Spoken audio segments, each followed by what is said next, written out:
Good morning. The committee will come to order. The Oversight Committee's mission statement is that we exist to secure two fundamental principles. First, Americans have a right to know the money Washington takes from them is well spent. And second, Americans deserve an efficient, effective government that works for them. Our duty on the Oversight and Government Reform Committee is to protect these rights. Our solemn responsibility is to hold government accountable to taxpayers, because taxpayers have a right to know what they get from the government. We will work tirelessly in partnership with citizen watchdogs to deliver the facts to the American people and bring genuine reform to the Federal bureaucracy. This is our mission statement. Go ahead and roll the President.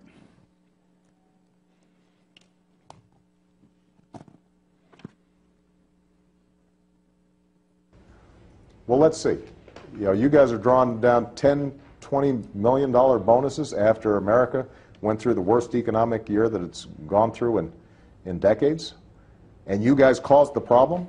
I see reports of massive profits and obscene bonuses at some of the very firms who owe their continued existence to the American people. I did not run for office to be helping out a bunch of fat cat bankers on Wall Street. Even as they're relying on assistance from taxpayers, or their company's doing badly.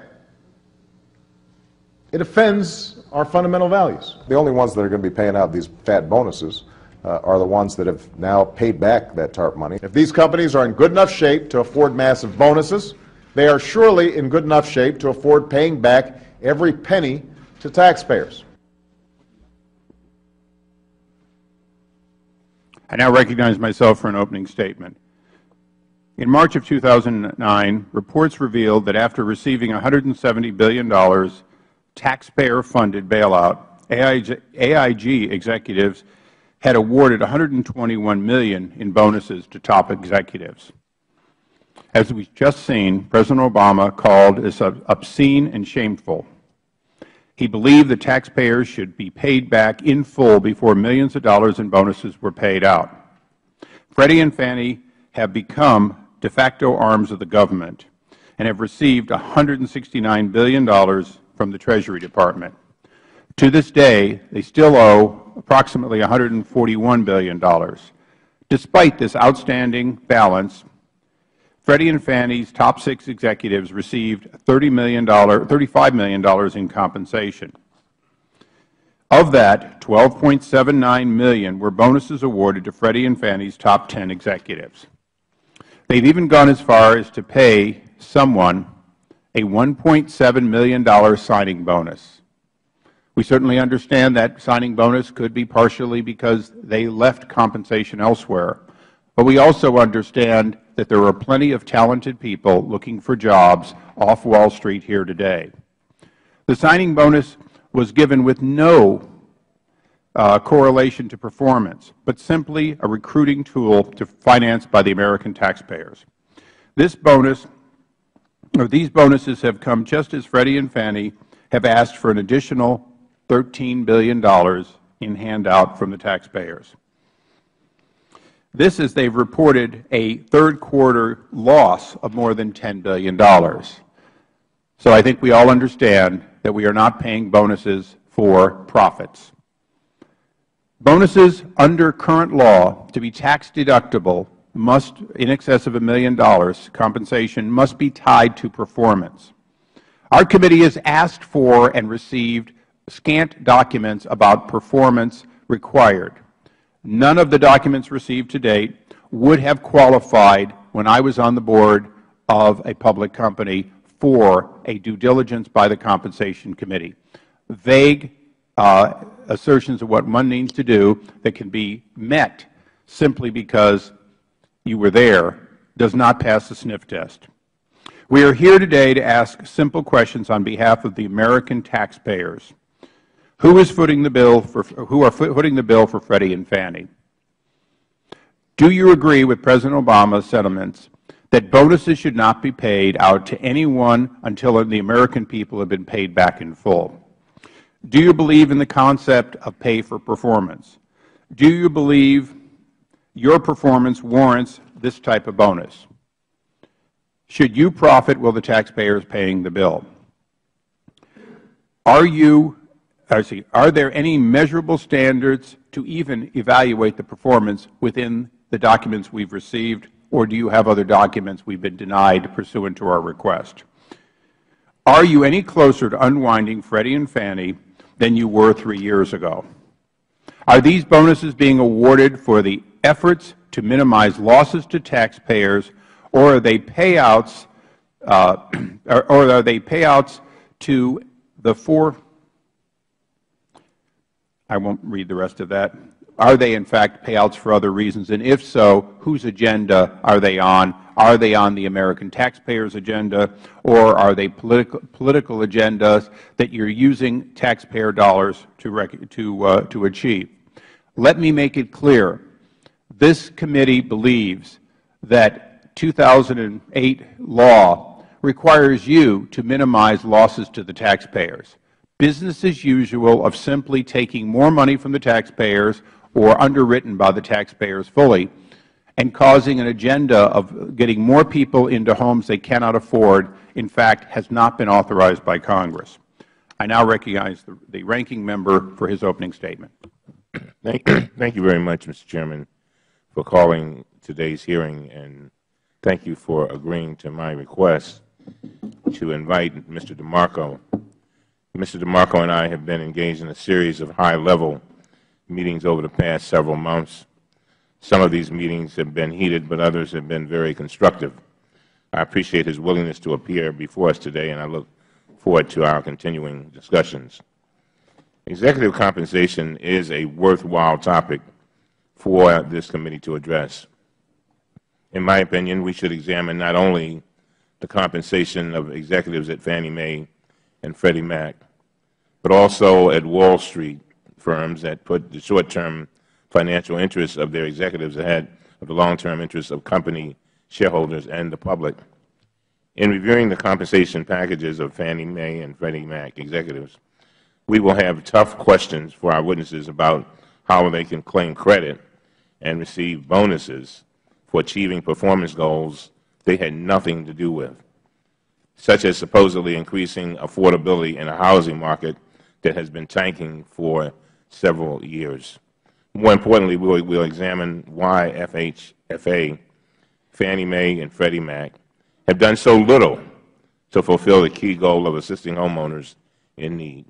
In 2008, Congress passed the Emergency Economic Stabilization Act, and the President signed it on October 3, 2008. The Act states clearly that, among other objectives, FHFA, Fannie Mae, and Freddie Mac shall implement a plan that seeks to maximize assistance to homeowners.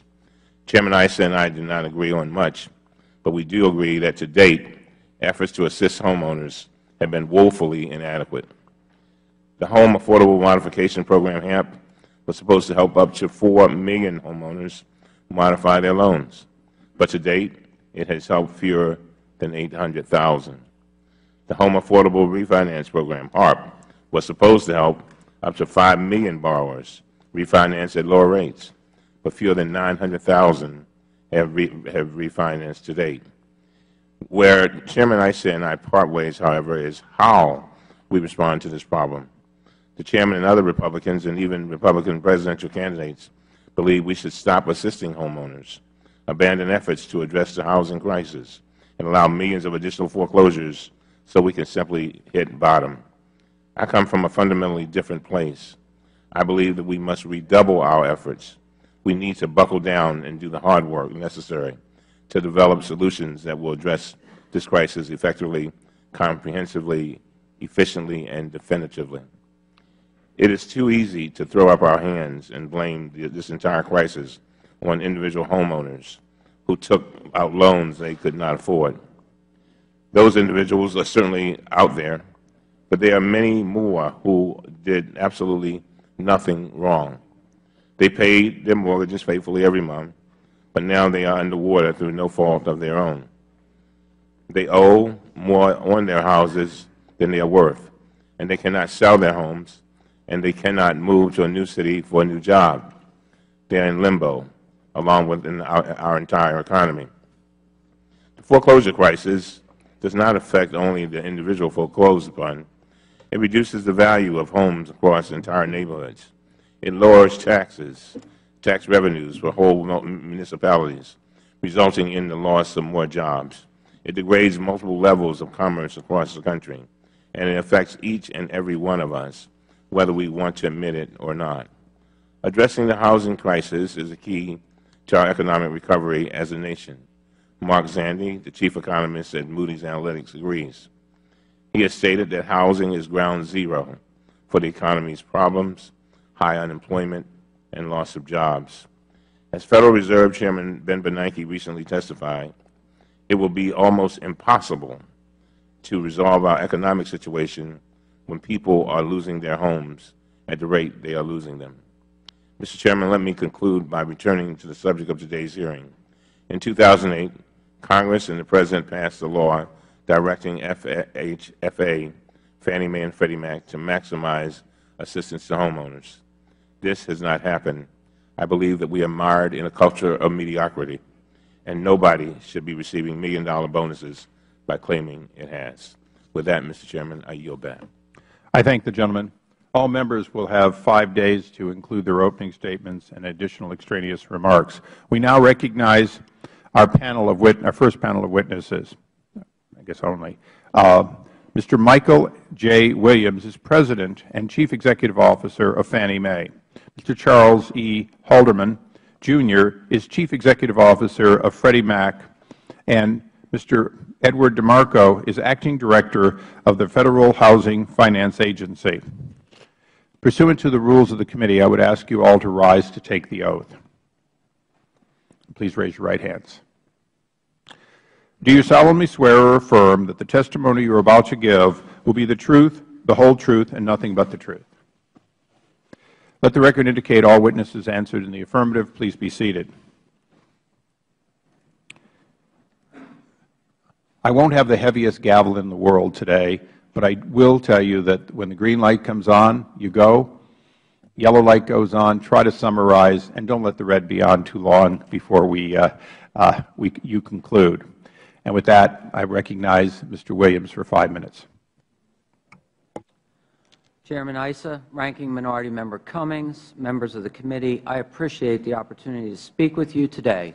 I apologize, but the mics are very, very point specific. The closer you have it, the better, please. I appreciate the opportunity to speak with you today about the important work that Fannie Mae is undertaking and the compensation program that was put in place for this executive team. Fannie Mae has a dedicated team of talented professionals working to carry out the critical work that the company plays in the housing finance market. We have immense responsibilities. The complexity of the challenges we confront each day requires deep experience and expertise and seasoned leaders. The executive management team in place today is different than the team that ran the company prior to conservatorship. We are working to fix the company and achieve the goals of conservatorship. Our employees are committed to Fannie Mae's mission to provide funding to the market, help struggling homeowners, and reduce losses on loans originated prior to 2009. Fannie Mae is the largest source of funding for the U.S. housing market. Since January of 2009, with the support of the Federal Government, the company has provided more than $2 trillion of funding to the market. The funding has enabled nearly 6 million households to refinance into safer, lower-cost mortgages. We have helped approximately 1.7 million homeowners purchase a home, and we have provided financing for nearly 1 million units of quality, affordable rental housing. Fannie Mae is also acquiring new loans with appropriately conservative underwriting standards to promote sustainable homeownership. The mortgages purchased or guaranteed since 2009 have strong credit quality and are performing well. The new loans account for almost 50% of the loans owned or guaranteed by Fannie Mae. These will be a valuable asset that we expect will reduce taxpayer losses.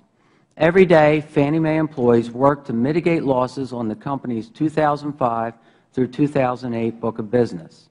This book is significantly affected by continued weakness in the housing and mortgage markets, which remain under pressure from high levels of unemployment and prolonged decline in home prices. For distressed homeowners, home retention solutions keep families in their homes. We expect this will reduce Fannie Mae's credit losses over the long term. Since 2009, Fannie Mae employees have helped approximately 1 million homeowners avoid foreclosure through modifications and other workout solutions. Unfortunately, foreclosures are not always avoidable. When foreclosure is the only option, we help stabilize communities by properly maintaining and improving properties we acquire and selling them to new owners, giving preference to families who will live in them. Our employees believe in our mission, and we are proud of the work we are doing to serve the housing market. However, there is great uncertainty for the company and its employees. As we know, there will be GSE reform, but we don't know when or what form it will take. This uncertainty makes it very difficult to attract and retain employees with highly specialized skills and experience. This is particularly true as other financial institutions can offer long-term career opportunities and, in many cases, substantially more compensation. Attrition at our company this year is already double our historical experience. If we are to continue to provide the stability our housing finance system needs and protect the taxpayers' investment in our company, we must retain and recruit qualified executives and employees. As CEO, I am responsible for ensuring that we effectively manage the resources we have received. To accomplish this, we have employed talented professionals. These employees effectively manage 18 million loans. In 2009, FHFA worked with our leadership, Fannie Mae's board, and the Treasury Department to develop a compensation program for the company. Under this structure, compensation has been substantially reduced from pre-conservatorship levels. Target total compensation for our executive management is down 50% or more from levels prior to conservatorship, and we have reduced our senior managers at the company by 30%. In closing, I am proud of our team and of their dedication to our important work serving the nation's housing market. Our ability to attract and retain top talent remains a critical priority as we continue to strengthen our business and deliver value to American taxpayers. Thank you, and I look forward to your questions. Thank you, Mr. Williams. Mr. Haldeman. Chairman Issa, Ranking Member Cummings, and members of this committee, thank you for inviting me to appear today. My name is Ed Haldeman, and I'm CEO of Freddie Mac. I joined Freddie Mac in August 2009, almost a year after the company was placed into conservatorship by the Federal Housing Finance Agency. I welcome the opportunity to be here today to address your questions and concerns about compensation for our executive team. Let me begin by saying I understand why this hearing is necessary. I understand why the American people are outraged about executive compensation in general.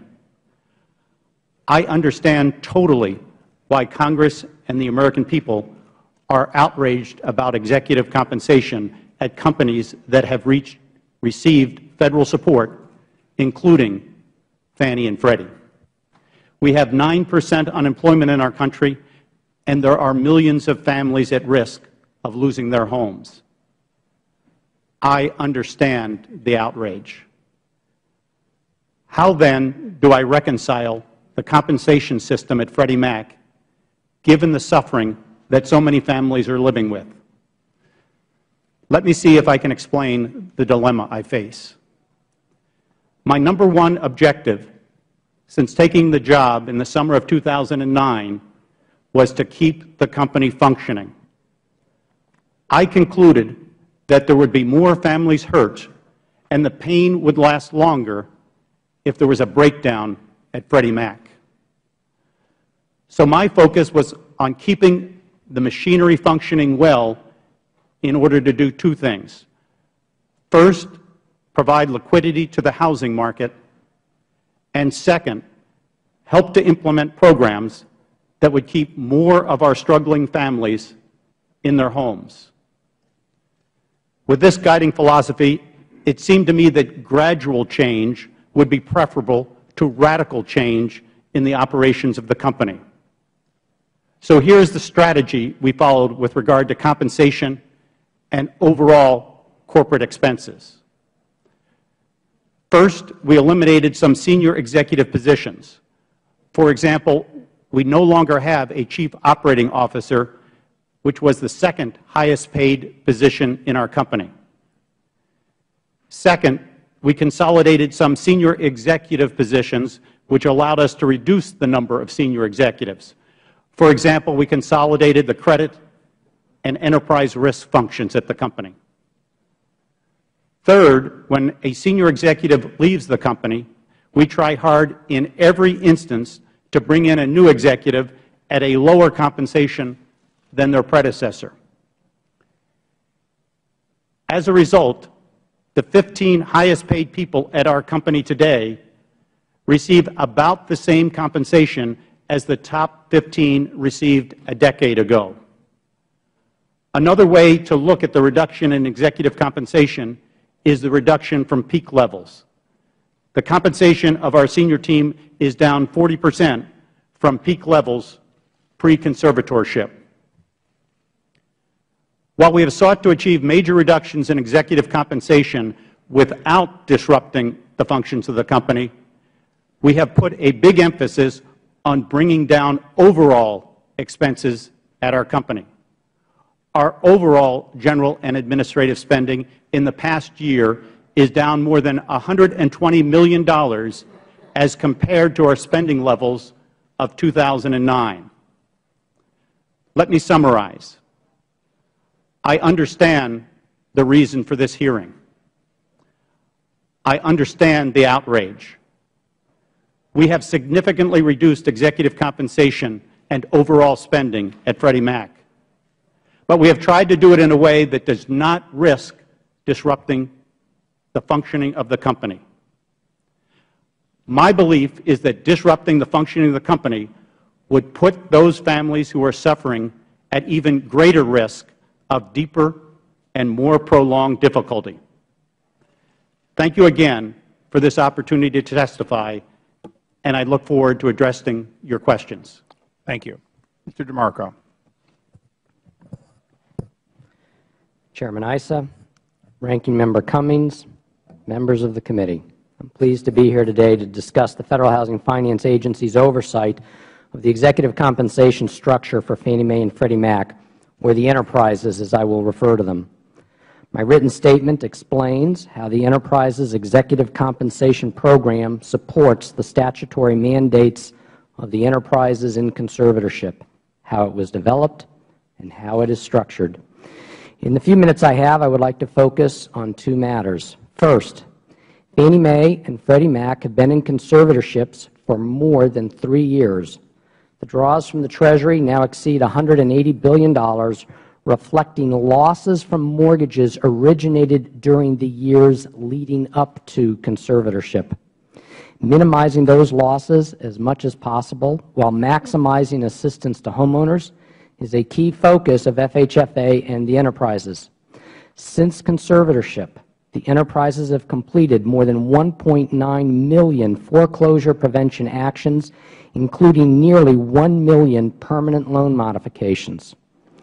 While in conservatorship, we are also seeking to ensure the country continues to have a reliable supply of mortgage finance. The enterprises have guaranteed roughly 3 out of 4 conforming mortgages since conservatorship. While we await congressional action on the future of housing finance, FHFA has initiated several projects to prepare for the future system of housing finance. These include standards for mortgage servicing, reconsideration of mortgage servicing compensation, and establishing loan-level disclosures for mortgage-backed securities. Second, I recognize that there is a great deal of concern today with executive compensation at the enterprises. I would like to make just 3 observations here. First, the executives most responsible for the poor business decisions that led the enterprises into conservatorship and that led to these taxpayer losses are long gone from the companies. Second, the best way to address concerns with executive compensation is action by Congress to restructure the nation's housing finance system and dissolve the conservatorships. Conservatorship is not designed to be a multi-year holding state. Third, as conservator, I need to ensure that the enterprises have people with the skills needed to manage $5 trillion worth of mortgage assets and $1 trillion of annual new business that the American taxpayer is supporting. Others may believe that this sort of talent is easily and quickly hired at compensation far below that of competing private firms, but I do not. Bottom line, this is a question of judgment. Judgment exercised by balancing the need to limit compensation as much as possible while ensuring stable, continuous operations at the enterprises in support of America's housing finance system. It has been FHFA's judgment that taxpayers who are providing financial support to the enterprises and their guarantees on $5 trillion of mortgages would not be better off if we provoke a rapid turnover of senior management by further slashing compensation. Indeed, such pay cuts would increase the risk of higher losses in the future. Executive compensation was already reduced by 40% on average when the compensation program was put into place. I would also note that continued employment in an enterprise risks substantial career uncertainty. By working at Fannie Mae or Freddie Mac, your work comes under a much higher degree of scrutiny and criticism than exists at other private firms. Executives who have spent a career developing their reputations risk tarnish to their reputations under the highly charged environment in which these companies operate today. This is true regardless of how well they perform their duties or how great a financial sacrifice they may have made by forsaking other private sector opportunities in order to assist the country's housing finance system. There has been intense criticism launched at corporate executives not even employed by the companies when the bad loans leading to the majority of today's losses were booked, people who arrived after conservatorship to try and make things better. I am trying to encourage these people to stay and continue to mitigate losses and keep the current infrastructure of the country's housing finance system operating. To repeat myself on one point, the only way to finally resolve this question is for Congress to act to end the conservatorships and chart a new course for the country's housing finance system. Mr. Chairman, thank you again for this opportunity. I look forward to responding to the committee's questions. Thank you, Mr. DeMarco. I now ask unanimous consent that the salaries of the United States government officials, various officials going from the President of the United States and Vice President down to yourself, Mr. DeMarco, Mr. Halderman, and Mr. Williams be admitted in the record. Without objection, so ordered. Additionally, I would ask unanimous consent that the article of yesterday in Bloomberg Newsweek entitled, "Uncle Sam is a Reluctant Landlord of Foreclosed Homes," be placed in the record. Without objection, so ordered. Last and definitely not least, I would ask that the committee report be placed in the record. Without objection, so ordered. I now recognize myself for a first round of questioning. Mr. Williams, you are a career employee, right? You came up through the ranks. And what did you make in 2002, if you recall? What did I make in 2002? Yes, sir. Congressman, I don't know off the top of my head. I'd have to follow up with you. Give me a year more than 5 years ago what you made. Again, Congressman, off the top of my head, I don't have that in front of me. What was your starting pay when you came? Congressman, I would imagine it was probably around $115,000. Yeah, would you speak up a little, please? Congressman, I would imagine it was around $115,000 when I joined the company over 20 years ago. Okay. So 20 years ago, you came with an organization that paid you $15,000, right? I came 150? $115,000. $115,000. So they paid you more then than they paid congressmen. That hasn't changed. I would assume so. But less than the President. He was still making $400,000 or $200,000 perhaps back then. Right. Well, let's sort of go through the numbers. You don't remember what you made 10 years ago, but you remember roughly $115,000 when you started. When did you first make over $1 million? Everybody, let me rephrase that. I had the luxury of making over $1 million. I exactly remember the year I made over $1 million. I'm sure you do. What year did you first have compensation, including bonus, that put you over $1 million? Congressman, I'm not sure what year that was. So money is not that important to you? No, money is important to all of us who are here today, sir. Okay, but you're a career government agency employee. GSE is a government agency, effectively. Congressman, I've been an employee at Fannie Mae for 20 years, serving in a vast array of roles, beginning in technology all the way through to Chief Operating Officer. Okay. Well, I don't want to beat the dead horse, but you came out on $115,000 to an organization backed by the government that had a pay scale. Did you ever have an expectation that you were going to make not just 7 figures, but several of them, that you'd make $8 or $9 million every 2 years? Congressman, I think we all hope to aspire to advance in our careers and advance our compensation as we do. Okay, but you made $9.3 million in the last 2 years.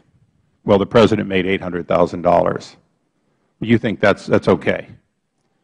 Congressman, I've been brought in and asked to take on this role as CEO so that I can put in place a management team that can help achieve the goals of conservatorship, which is stabilize the company, provide liquidity to the market, and help struggle. Okay, but you're still losing money. You've taken $90 billion, and you're getting $9 million a year.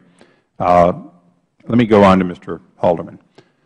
Now, Bloomberg and other organizations were concerned when you came on board because you don't come with a background like Mr. Williams does. Basically, you're not qualified to run the organization if one were to look at your historic resume. That was a concern. But you did come out of the private sector. Hopefully you remember, what did you make the last year you were at Putnam? I don't recall. Did you make more than $1 million? Yes, I did. Was your compensation tied to performance? Yes, it was. Was it tied tightly to performance, in which you could literally look at the yields of accounts or the profits of the organization in order to determine what your bonus would be? It was tied to the performance of the funds. It was tied to the economic performance of the company, and I had equity participation as well. Now, equity participation always assumes that the stock goes up, right? It doesn't always, no. It happened to during my tenure at So your options were worthless if your stock went up or went down? That would be correct. Okay, so at Freddie Mac, has your stock gone up? In my tenure, it has not gone up. Okay. I just want to make sure that $7.8 million over the last 2 years is based on a company who is not worth more today. As a matter of fact, just for the record, if I were to look at the net profits for Fannie Mae from 2003 to 2010, I'd find the net profits were a $10 billion, $11 billion loss. At Freddie Mac, I would find a $72 billion net loss over that same period of nearly a decade. So including the time before you came in which the books were being effectively cooked by taking in bad debt that was going to go bad, but in fact putting it on, there were paper profits of $4 and $5 billion, but over that period of time, you're on an organization that certainly lost $14 billion in 2010 and is going to lose equally or more this year. So that's the organization you're running for $4 million a year. Is that right? Yes, we have lost money due to loans that were put on the books during the period 2005 to 2000. Okay. My time has expired. I just want to get one last thing in for the record. Mr. DeMarco, from what I can tell, your $230,000 salary is all you get, right? Yes, sir. All I get is my salary. And you do stay for that menial amount of money for some unknown reason, even though you could make money elsewhere? I'm still here, Mr. Chairman. Thank you, Mr. DeMarco. Recognize the ranking member. Thank you very much. Mr. DeMarco, I must tell you, Mr. Haldeman and Mr. Williams, you all come from a different world than the one I come from. If I had made $1 million, I sure would know when I made it. That's for sure. But Mr. DeMarco, I want to just go to performance, because as I listen to Mr. Williams and Mr. Haldeman, I don't remember hearing the word performance. I may have heard it, but I don't remember hearing it. You said in your testimony that part of the compensation these executives receive is based on their performance. But with all due respect, their performance and yours has been severely deficient, especially in the area of assisting homeowners. In 2008, Congress and the President directed you to help homeowners in need. Congress passed the Emergency Economic Stabilization Act, and the President signed it on October 3, 2008. The Act states clearly that FHFA, Freddie Mac, and Fannie Mae, and I quote, shall implement a plan that seeks to maximize assistance for homeowners. In your testimony today, you confirmed this is one of your 3 goals, did you not? I did. But I have seen no plan to do this. What I have seen is an agency that basically has to be dragged to do its work by the Congress. Let's look at performance. HAMP, the Home Affordable Modification Program, was supposed to help 3 and 4 million homeowners modify their loans. So far, it has helped fewer than 800,000. Is that true? I believe that's correct for the HAMP program. It's not a correct reflection of the loan modification activity of Fannie Mae and Freddie Mac. So with regard to HARP, the Home Affordable Refinance Program, that was supposed to help between 4 and 5 million borrowers refinance at low rates. So far, fewer than 900,000 have been refinanced. Is that right?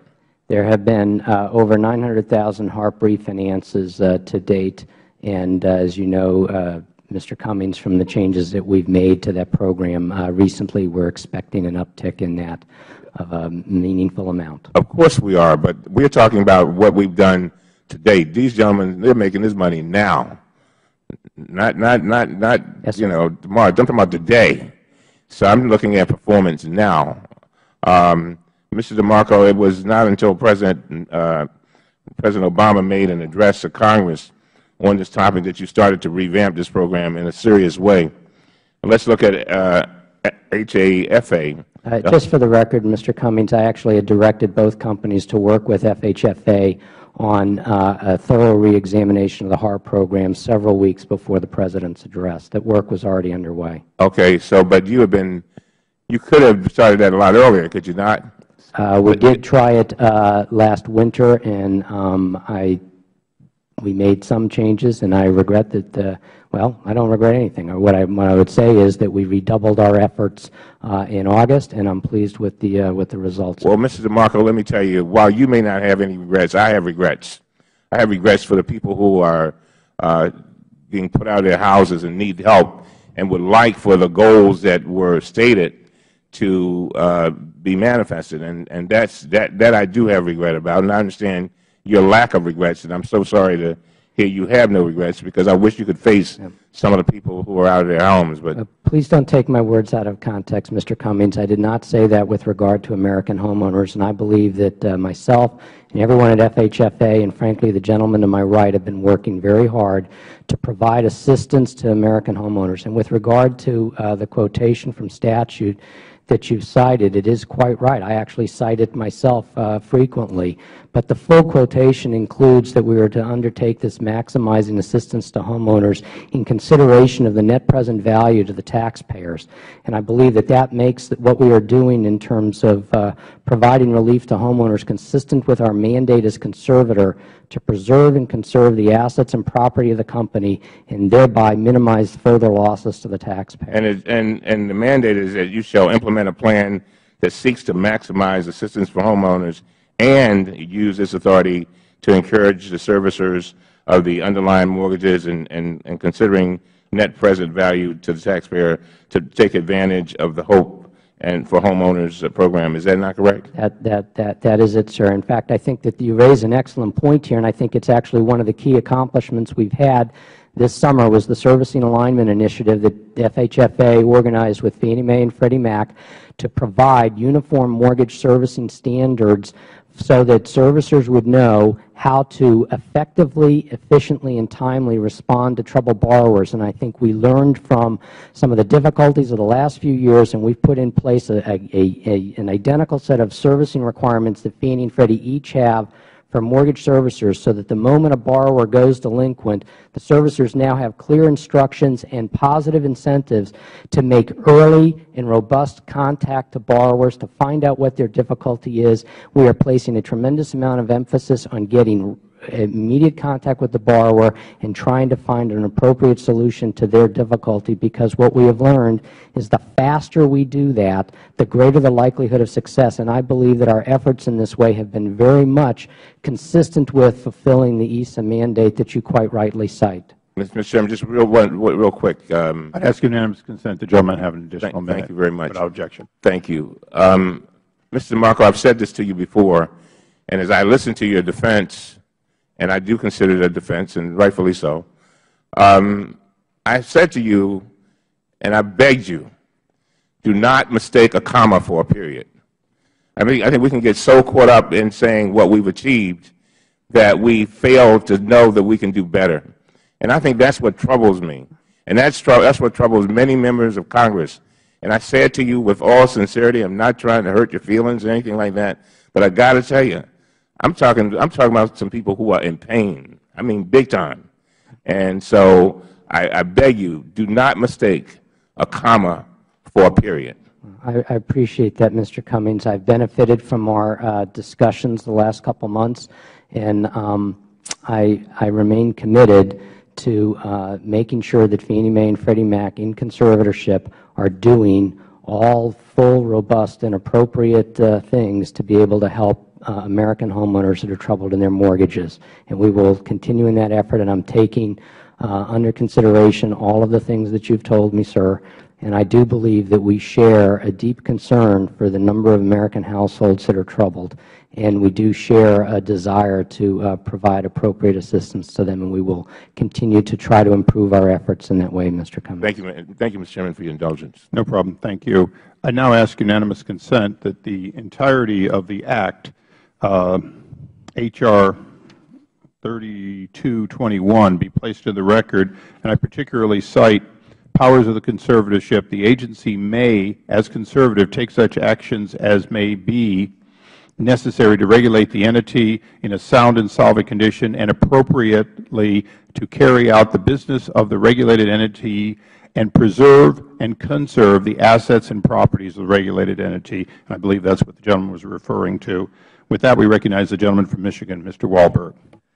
Thank you, Mr. Chairman, and thank you, Mr. Williams, Haldeman, and DeMarco, for being here. I heard you state that you appreciated us inviting you. Thanks for your use of words there. I couldn't have said that myself. However, this is a duty we have to do. Mr.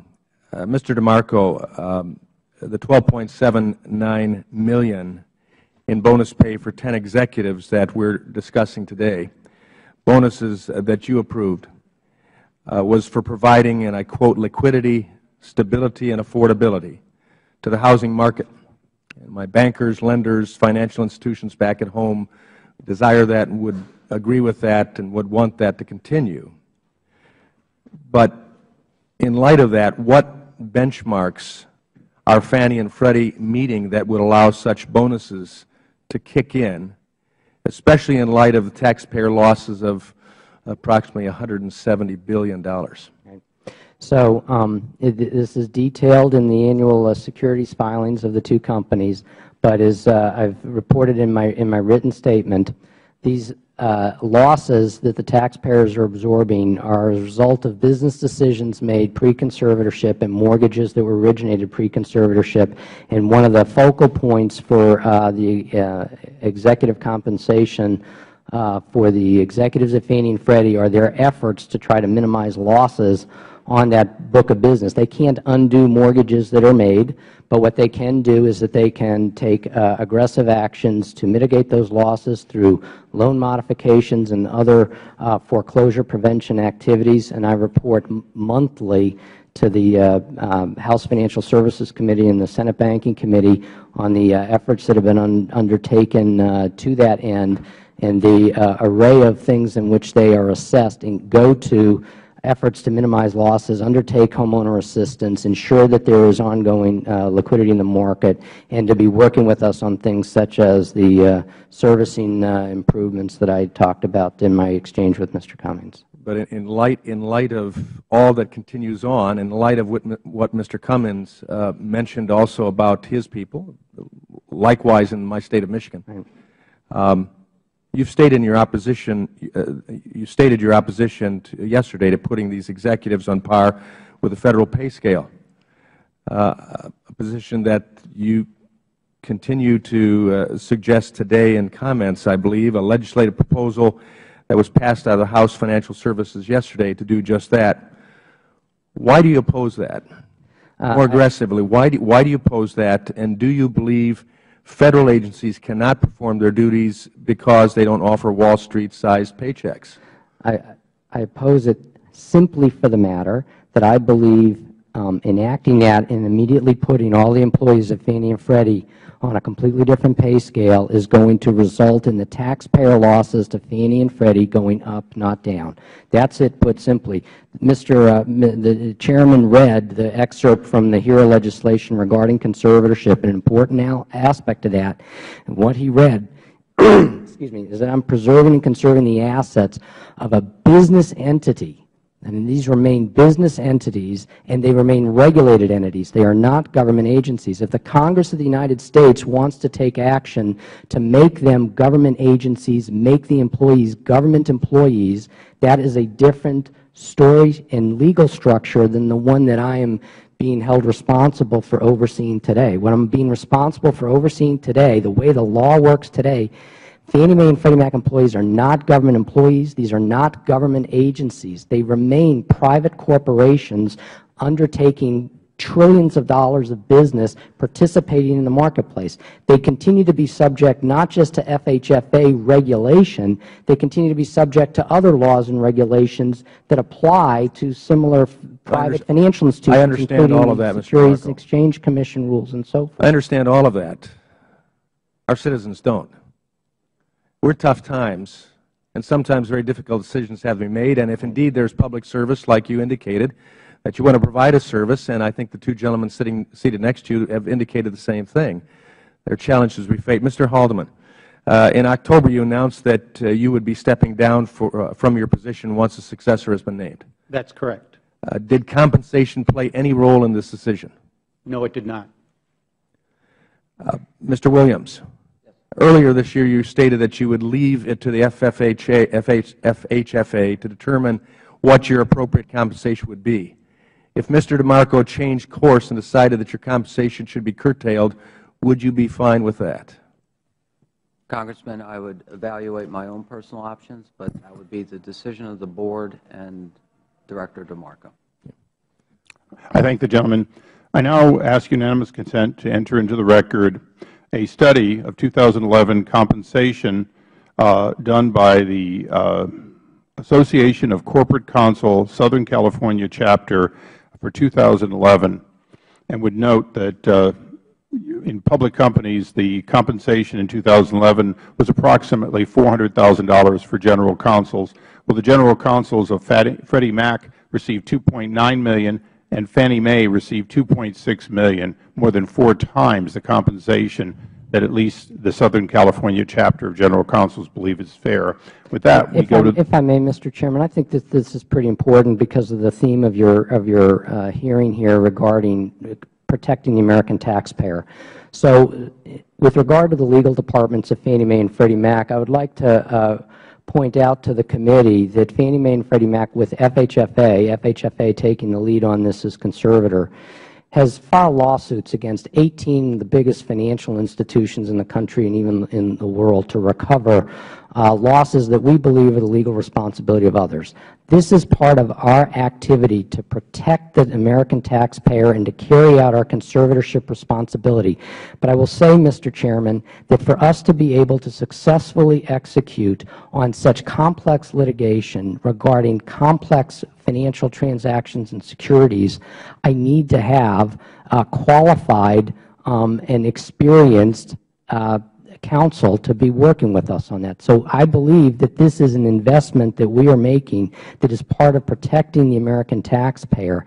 And so these are the sorts of things that if we, fundamentally and radically and immediately change the rules of the game with respect to how we perceive Fannie and Freddie, we may gain in terms of compensation, but I would like the committee to know that from my perspective as Conservator, I believe that we risk other things that could harm the American taxpayer. I know that that's into the Congressman's point over here. I understand that that's hard for the American people. I actually don't have any time, and so I don't want to cut you off, and I know there will be further dialogue, so I certainly will seek time to have this dialogue, but at this time we recognize the gentleman from Ohio, Mr. Kucinich, for 5 minutes.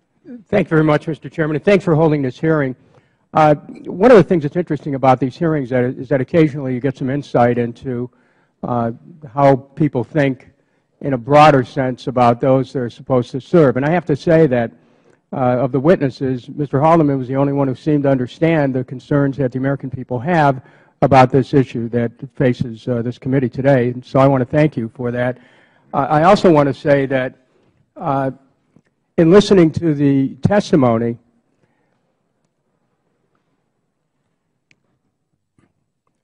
my concern is that there may not be enough sympathy for people who are losing their homes. And if there's a gap with tremendous pay being given to people at the top, and we don't see enough sympathy for people who are losing their homes, that may mean that you just don't get it. You're too far removed. Now, Mr. DeMarco, on November 1st, your general counsel wrote a letter to Ranking Member Cummings. He disclosed that last year Fannie Mae and Freddie Mac imposed $150 million in penalties against banks for not foreclosing on homeowners fast enough. According to your general counsel's letter, mortgage servicers were charged daily fees by Fannie Mae and Freddie Mac if they failed to process foreclosures within set deadlines. Here's what your general counsel wrote, quote, "To date, the top 10 servicers account for the bulk of the fees due. The total amount for all servicers after approving appeals and corrections is approximately $150 million for 2010. And this is stunning. With all the abuses going on with robo-signing and the filing of false court documents, Fannie and Freddie were charging massive fees against banks that failed to expedite foreclosures. Mr. DeMarco, were you aware of these penalties? I am aware of them, Congressman, and I can explain them. These penalties are a result of the failure of mortgage servicers to perform under their servicing contracts with Fannie Mae and Freddie Mac in a way that are driving up costs to the American taxpayer. The servicers are under contractual obligations to Fannie and Freddie to mitigate losses. And in my exchange with Mr. Cummings earlier, I went into some detail about the effort we've undertaken to ensure that servicers are reaching out to troubled borrowers from the moment there's evidence of being troubled. There's a point here that you're missing, and that is there was an Inspector General finding, you're familiar with it, that FHFA, quote, directed Fannie Mae to impose compensatory fees against the servicers for violating foreclosure timeline limits. Now, is that true, and did you actually direct Fannie or Freddie to impose those penalties in 2010? It is true, Congressman, because it's driving up the cost of the American taxpayer. So you were aware of the abuses going on, but you failed to address them in a timely manner? That's what the Inspector General reported. With all due respect, Congressman, these are two different issues, and the compensatory fees that have been assessed have been done so with recognition and allowance for the delays in foreclosure processing, either due to assisting the borrowers to try to find a foreclosure alternative or because of foreclosure delays that have been driven by things external to the servicer's control. Well, this IG report concluded that, quote, there were multiple indicators of foreclosure risk, abuse risk prior to 2010 that could have led FHFA to identify and act earlier on the issue, including, quote, consumer complaints alleging improper foreclosures, contemporaneous media reports about foreclosure abuses by Fannie Mae's law firms, and public court filings in Florida and elsewhere highlighting such abuses. Now, Mr. DeMarco, if you were aware of these abuses, why would you order hundreds of millions of dollars in penalties to try to speed up the process even further? Why would you do that? I would like to again try to separate the abuses and the corrections that have been undertaken with regard to them with servicers not performing adequately in foreclosing on properties that have gone multiple years without any payment because this is driving up the cost to the taxpayer. The longer we are foreclosing on properties that have had no payments for 2, 3 years or more, and all this time the American taxpayer is funding those mortgages. And it is also damaging local communities, and it's damaging housing markets to have these properties sitting there with no action being taken against them. Congressman, with all due respect, I believe that this is with all due respect to you, thing. sir, there was the IG report talked about supporting personnel overloaded with the volume of foreclosures. Documentation problems were evident, they said. You haven't disputed that. This is, members of the committee, what you have here is a situation where they're focusing on accelerating foreclosures and hurting our constituents. I'm from Cleveland. We have more foreclosures there than most areas. Gentleman's time has expired. Mr. Walsh of Illinois is recognized for 5 minutes. Thank you, Mr. Chairman, and thank you for being with us here today. A couple quick points and then an overall question. We talk in trillions, billions, and millions around here. We're $15 trillion in debt. Fannie and Freddie have been subsidized to the tune of about $170 billion the last 3 years. Executive compensation last year in 09 and 010 was about $35 million. Big numbers. They jump out. Just quickly, two smaller numbers jumped out at me. Fannie and Freddie paid outside compensation consultants $655,000 in 08 and $560,000 in 09 to determine their own pay structure. We paid outside consultants that much money to determine the pay structure. Does that sound right, Mr. Williams and Mr. Haldeman? Does that sound excessive? Congressman, we hired, the company and the Board of Directors hired compensation consultants to help them structure a compensation program format. A little closer. Congressman, the Board of Directors hired compensation consultants to work with them to develop a compensation program at the request of FHFA, and they worked in partnership with FHFA and the Treasury Department to develop that compensation $655,000 in 1 year to help you determine your pay structure. Mr. Haldeman, does that sound excessive? It sounds like a lot of money, but there are compensation consultants that are required for the Board in addition to the company's compensation consultant. So I think that number would include 4 consultants, if I get it right, because I think you were pointing out for both enterprises. So that would be 4 in total. But I agree it is a lot of money. And one other quick point. On your testimony, Mr. Haldeman, you said that the 15 highest executives today are paid the same as, roughly the same as the top 5 a decade ago. I don't know that that's something to rave about. I mean, James Johnson, 91 to 98, earned $100 million in pay with the company. Franklin Raines, we remember that name, 99 to 05, earned more than $90 million from 98 to 03. Daniel Mudd earned $12 million in 05. I don't know that it furthers our topic here to compare what we're doing today with what executives made 15 years ago. Mr. Haldeman, I appreciate the tone you took, that you understand the outrage certainly that Congress feels, and in theory and in practice we reflect the outrage that's out there.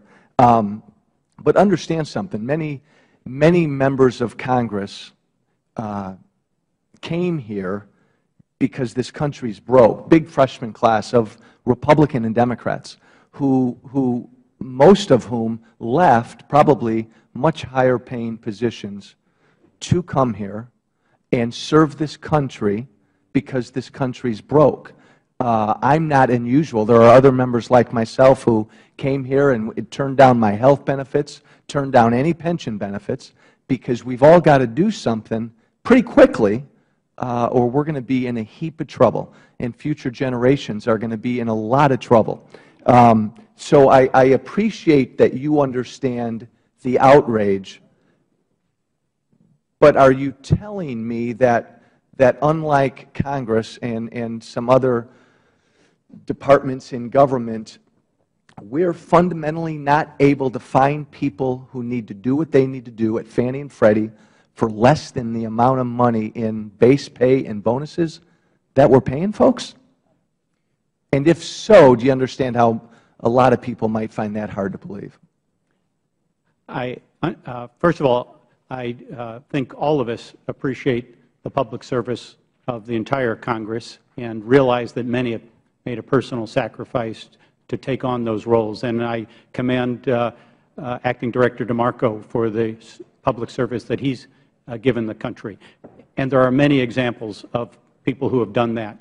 The dilemma I face, maybe I can bring the numbers down a little bit in size. One of the important functions we perform at Freddie Mac is managing an investment portfolio.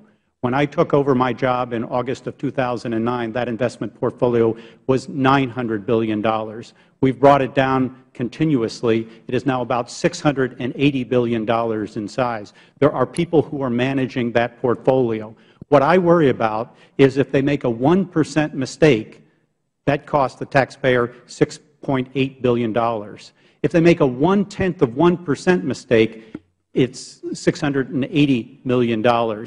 And the people that are required to effectively manage that money and that investment portfolio and not make those mistakes are highly skilled, sophisticated, seasoned people that have many, many opportunities for high-paying jobs. And we need some of them at Freddie Mac to make sure we don't make those mistakes. That's the dilemma. Thank you, Mr. Chairman. Mr. Tierney for 5 minutes. Thank you, Mr. Chairman. Let me change tacks here a little bit if I can. Mr. DeMarco, I want to ask you about principal reductions. That will be no surprise to you, coming from our many previous discussions. But first I want to share with you some comments. Neil Borofsky, who is the former Special Inspector General for the TARP program, I quote him, "There needs to be a recognition that many borrowers will never make the required payments on their underwater mortgages, and that the owners of these mortgages have already lost any meaningful chance of obtaining a full recovery of the outstanding principal. The sooner that this reality is recognized and addressed, the sooner a recovery can take hold. As such, an aggressive principal reduction program is necessary." Alan Binder, the former Vice Chair of the Federal Reserve Act, said most economists see principal reductions as central to preventing foreclosures. Ben Bernanke, the Federal Reserve Chairman, said in this environment, principal reductions that restore some equity for the homeowner may be a relatively more effective means of avoiding delinquency and foreclosure. Mark Zandi, Chief Economist for Moody's Analytics, said a weaker than anticipated housing market poses a serious threat to the economic expansion.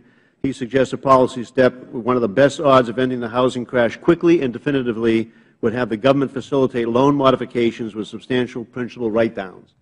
Now, when Congress passed the Emergency Economic Stabilization Act of 2008, we directed FHFA, Freddie, and Fannie to implement a plan that seeks to maximize the system for homeowners. We've been through the language on that, but it does talk about having the mortgage services, encouraging services to take advantage of programs to minimize foreclosures. There's nothing in the law, and we shared this before, that I see, or that anybody else advises sees, that it prevents you from approving a program to reduce principal if it's in the taxpayer's interest. Now, Fannie Mae's second quarter credit supplement says the average return to Fannie Mae this year on foreclosed properties is 55% of unpaid principal balance. So you're going to lose 45% of any foreclosed property.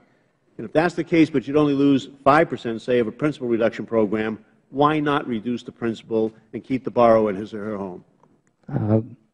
We have been through the analytics of the underwater borrowers at Fannie and Freddie and looked at the alternative foreclosure alternative programs that are available, Mr. Tierney, and we have concluded that the use of a principal reduction within the context of a loan modification is not going to be the least cost approach for the taxpayer to allow this homeowner an opportunity to stay in their home. We are using aggressively loan modification activities that include principal forbearance, which will zero out the interest rate charged on the underwater portion of the mortgage without forgiving the debt of the mortgage. And this is all designed to get the borrower into an affordable monthly payment so that they can continue in their home. And that has been the basic calculus that has guided this decision. As I've said before, I do not believe that I've been approached appropriated taxpayer funds for the purpose of providing this more general support to the housing market. We are supposed to undertake our loss mitigation activities with regard to the cost to the taxpayer. But you have been empowered as Conservator to have the fiduciary responsibility of maximizing the value of the taxpayer's assets. And if it's less costly to modify the principal and modify the loan than it is to go to foreclosure, I would think you'd be breaking that fiduciary responsibility. What you're telling me flies in the face of Neil Borowski, Alan Blinder, Ben Bernanke, Mark Zandi, and all these people. You just come up with a different idea, and maybe you would share with us your calculations so we could run it by some of these other people who see it quite differently than you do. Several of the banks are already doing principal reductions right now. You have an example of Ocwen, which is a program under where the servicer reduces the loans to 95% of the homeowner's fair market value. The excess principal is forgiven over 3 years as long as the homeowner remains current. When the home is sold or refinanced, the borrower is required to pay 25% of the appreciated value and share that with Ocwen. According to the company's CEO, shared appreciation modifications help homeowners avoid foreclosure and restore equity, providing a significant benefit to the customer, the economy, and the housing market. Now, they're not doing that to be nice. You know that. It's in their financial self-interest, and I still don't think you made a compelling argument why it's not in Fannie Mae and Freddie Mac and the taxpayers' financial self-interest to do that. J.P. Morgan Chase is doing it, Ally Financial, Bank of America, Wells Fargo. They've reduced an average of $51,000 off the balance of about 73,000 borrowers in 2009 and 2010. Is everybody else wrong, Mr. DeMarco, and FHFA is right in this? I believe, Congressman, I believe that the decisions that we've made with regard to principal forgiveness are consistent with our statutory mandate. I do believe we are taking all due effort to provide assistance to homeowners, and I do not believe I've been authorized to use taxpayer money for a general program of principal forgiveness. Mr. Chairman, just be a unanimous consent for 30 more seconds. Mr. DeMarco, I'd like you to do 2 things for the committee, if you would. Okay. First, I want you to identify anywhere in the statute that specifically prohibits you from developing principal reduction programs, because as I read the law, you don't have the authority to do that. So if you would do that and then share that with the committee and me. Second, I'd like you to submit whatever analysis you have done that shows why reducing the principal in some mortgages is worse for the United States taxpayer than foreclosure. If you provide that analysis that you talked about, I'd appreciate it. Will you do that for us? We can provide the information as you suggested, Congressman. The gentleman's time has expired. Mr. Farenthold from Texas. Thank you, Mr. Chairman. Gentlemen, Mr. Williams, Mr. Halderman, I'd like to start my questions with you. A lot of your first off, I want to commend you for being here. If I were taking a salary like you guys were in these times, I'd be real reluctant to be up and facing the people. I admire you for taking the heat on this. But let me ask you a question. You compare your salaries in justifying them to those made in private sector companies. In those private sector companies, very often the compensation package is based on very specific designed results and the performance of the company, and you basically serve at the pleasure of the shareholders through the board of directors. In Freddie and Fannie, you guys basically are serving the taxpayers. We've invested a whole lot of money in your company, and really this committee is about the only, and Congress is about the total level of oversight we have. And what I've heard from people back home is a pretty consistent, wow, why are you taking this much money that's performing so poorly and having to come back? And I've heard today that you said, well, it would be doing worse if we weren't doing what we do. So let me ask you this: would you all invest in Freddie and Fannie? Would you put your own money in that and expect to see a return or to see it level out? And I guess we'll start with Mr. Williams. Congressman, let me start with a few points. First of all, as we've all, to your comments, the losses that we have been incurring are due to the loans that were booked prior to 2009. Secondly, the management team that we have brought in is a new management team to deal with the challenges that we are facing and the specific issues that we've been asked to serve as conservator. Stabilize the company, to provide the necessary liquidity and support to the market, ensure there's an adequate supply of affordable rental housing, and help distressed homeowners wherever we can. Okay, but I understand. But you started in this company 20 years ago at I think you testified earlier, at well over $100,000. So I mean, you've been there through this. Where were you kicking and screaming? Again, tell me if you were, because I don't know. Where were you kicking and screaming and say, hey, we're about to get in a lot of trouble?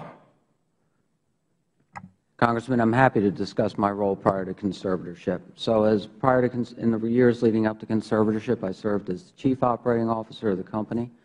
I was responsible for managing our regulatory agreements that were put in place prior to conservatorship and making sure we achieved all the objectives under that. I was responsible for leading the company's efforts to restate our financial statements and get current with the SEC's filings, which we did all of that. And I led the company's, oversaw the company's areas such as technology, human resources, as well as our back office. But from an executive level, didn't you have to see some of this coming? Congressman, in hindsight, I'm sure we all wish that we could have made different decisions back in that time. Okay, all right. Well, let me just ask one more question. I think it would be fair to say that there are a lot of people who take jobs for less money than they would make in other jobs for reasons beyond compensation. I mean, you take the President. I mean, doesn't pay all that well. The Supreme Court doesn't pay nearly what a good lawyer can make in the private sector. And certainly our teachers, who are underpaid throughout this country, take jobs for reasons beyond compensation. And you look at the private sector, and Vikram Pandit of Citigroup says he's not going to take any compensation until the company turns a profit. I mean, don't you think we could get qualified people to do your jobs and the jobs of those other senior executives without having to pay millions of dollars? Congressman, I'm happy to address that question because, first of all, as I noted, this is a new team. We've reduced executive compensation by 50%. We've reduced the number of senior executives by 30%.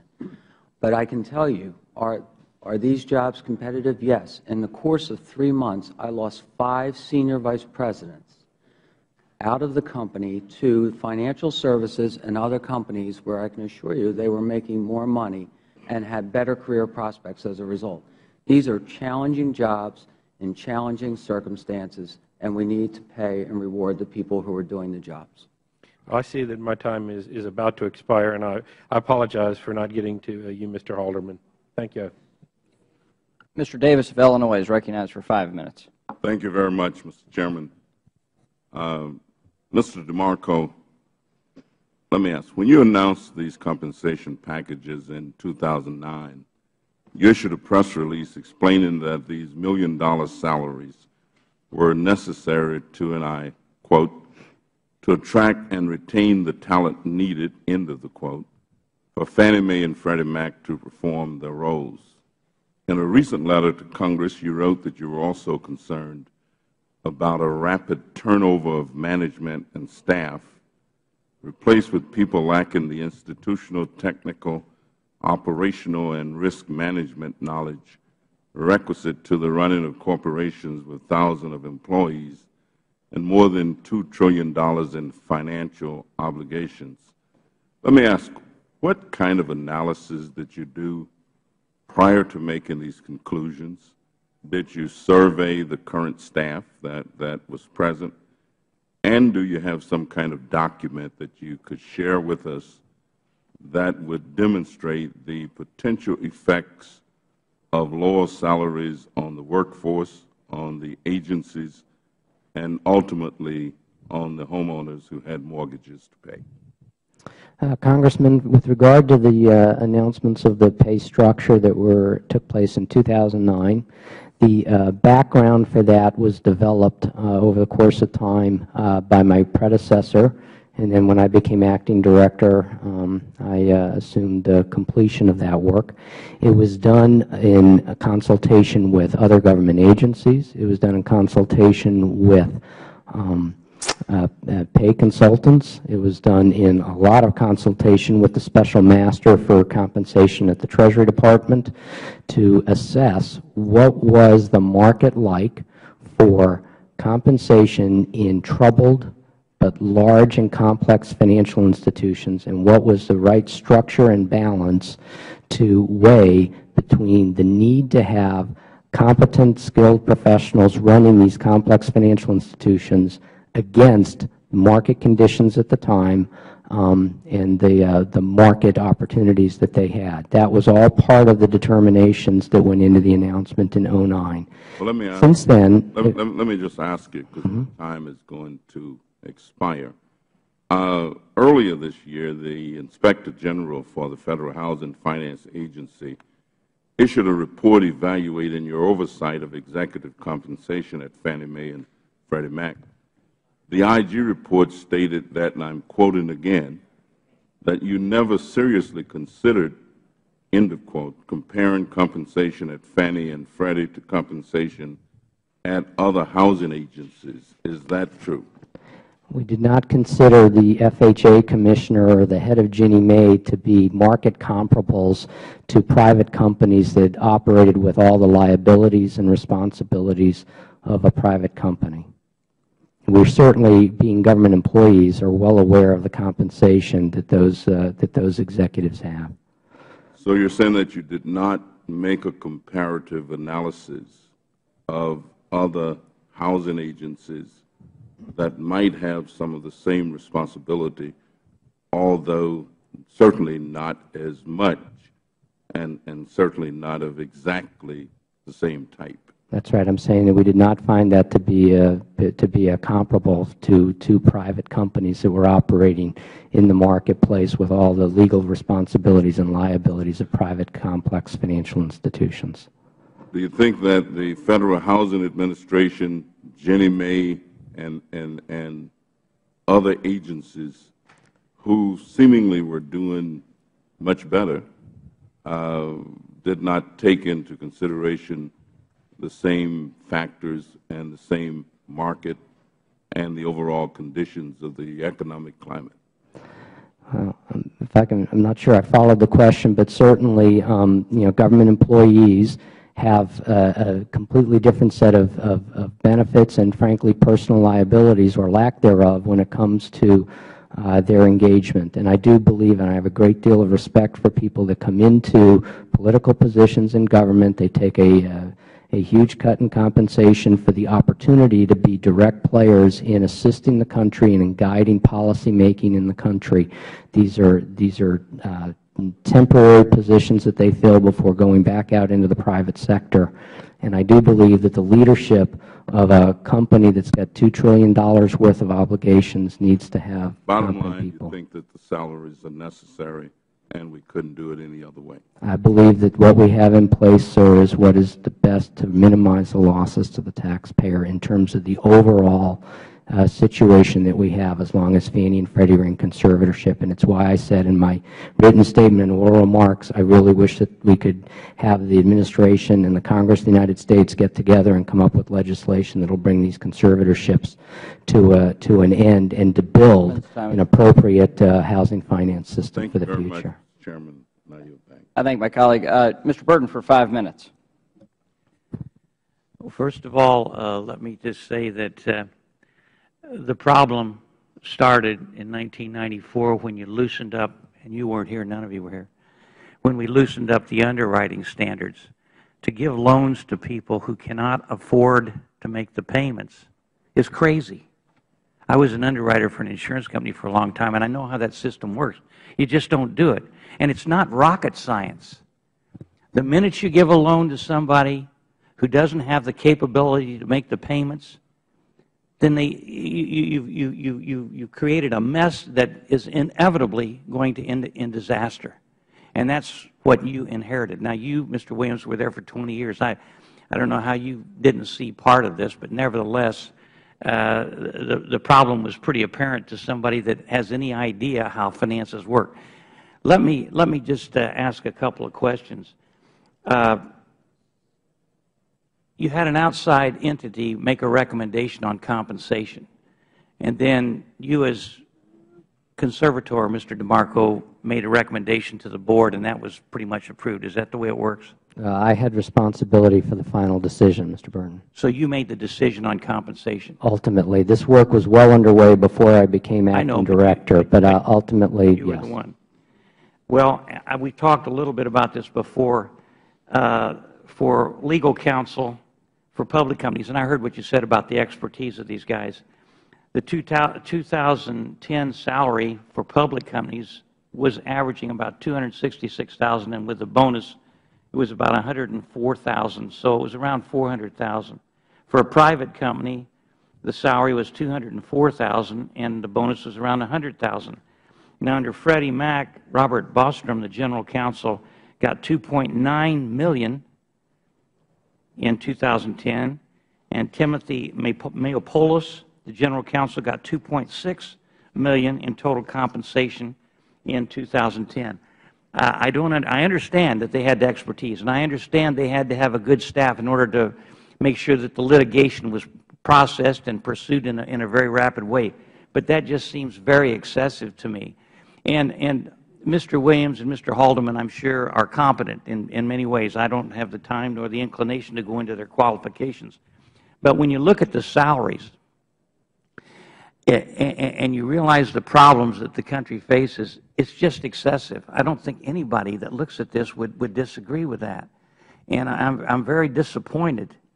Then you talk about being very cognizant of the taxpayers' money. I'm very disappointed that this kind of pay is being given with the bonuses and everything when it's far in excess of the private sector in most cases. And you inherited a lot of the problem. Don't misunderstand. I understand that. And the underwriting was terrible before. And I don't know how in the world we're going to get out of this quagmire, but the fact of the matter is it is excessive, and I think it needs to be corrected. We have to have competent people. We have to make sure we have competent people that can do the job. But I think that when you start giving these salaries out to these people, you have to make absolutely sure you're not being excessive. And Mr. DeMarco, I'm sure you're trying to do the job to the best of your ability, but I hope you'll try a little bit harder as long as you're the conservator. And if you have recommendations on what Congress can do to help deal with this problem, I'd sure like to see it.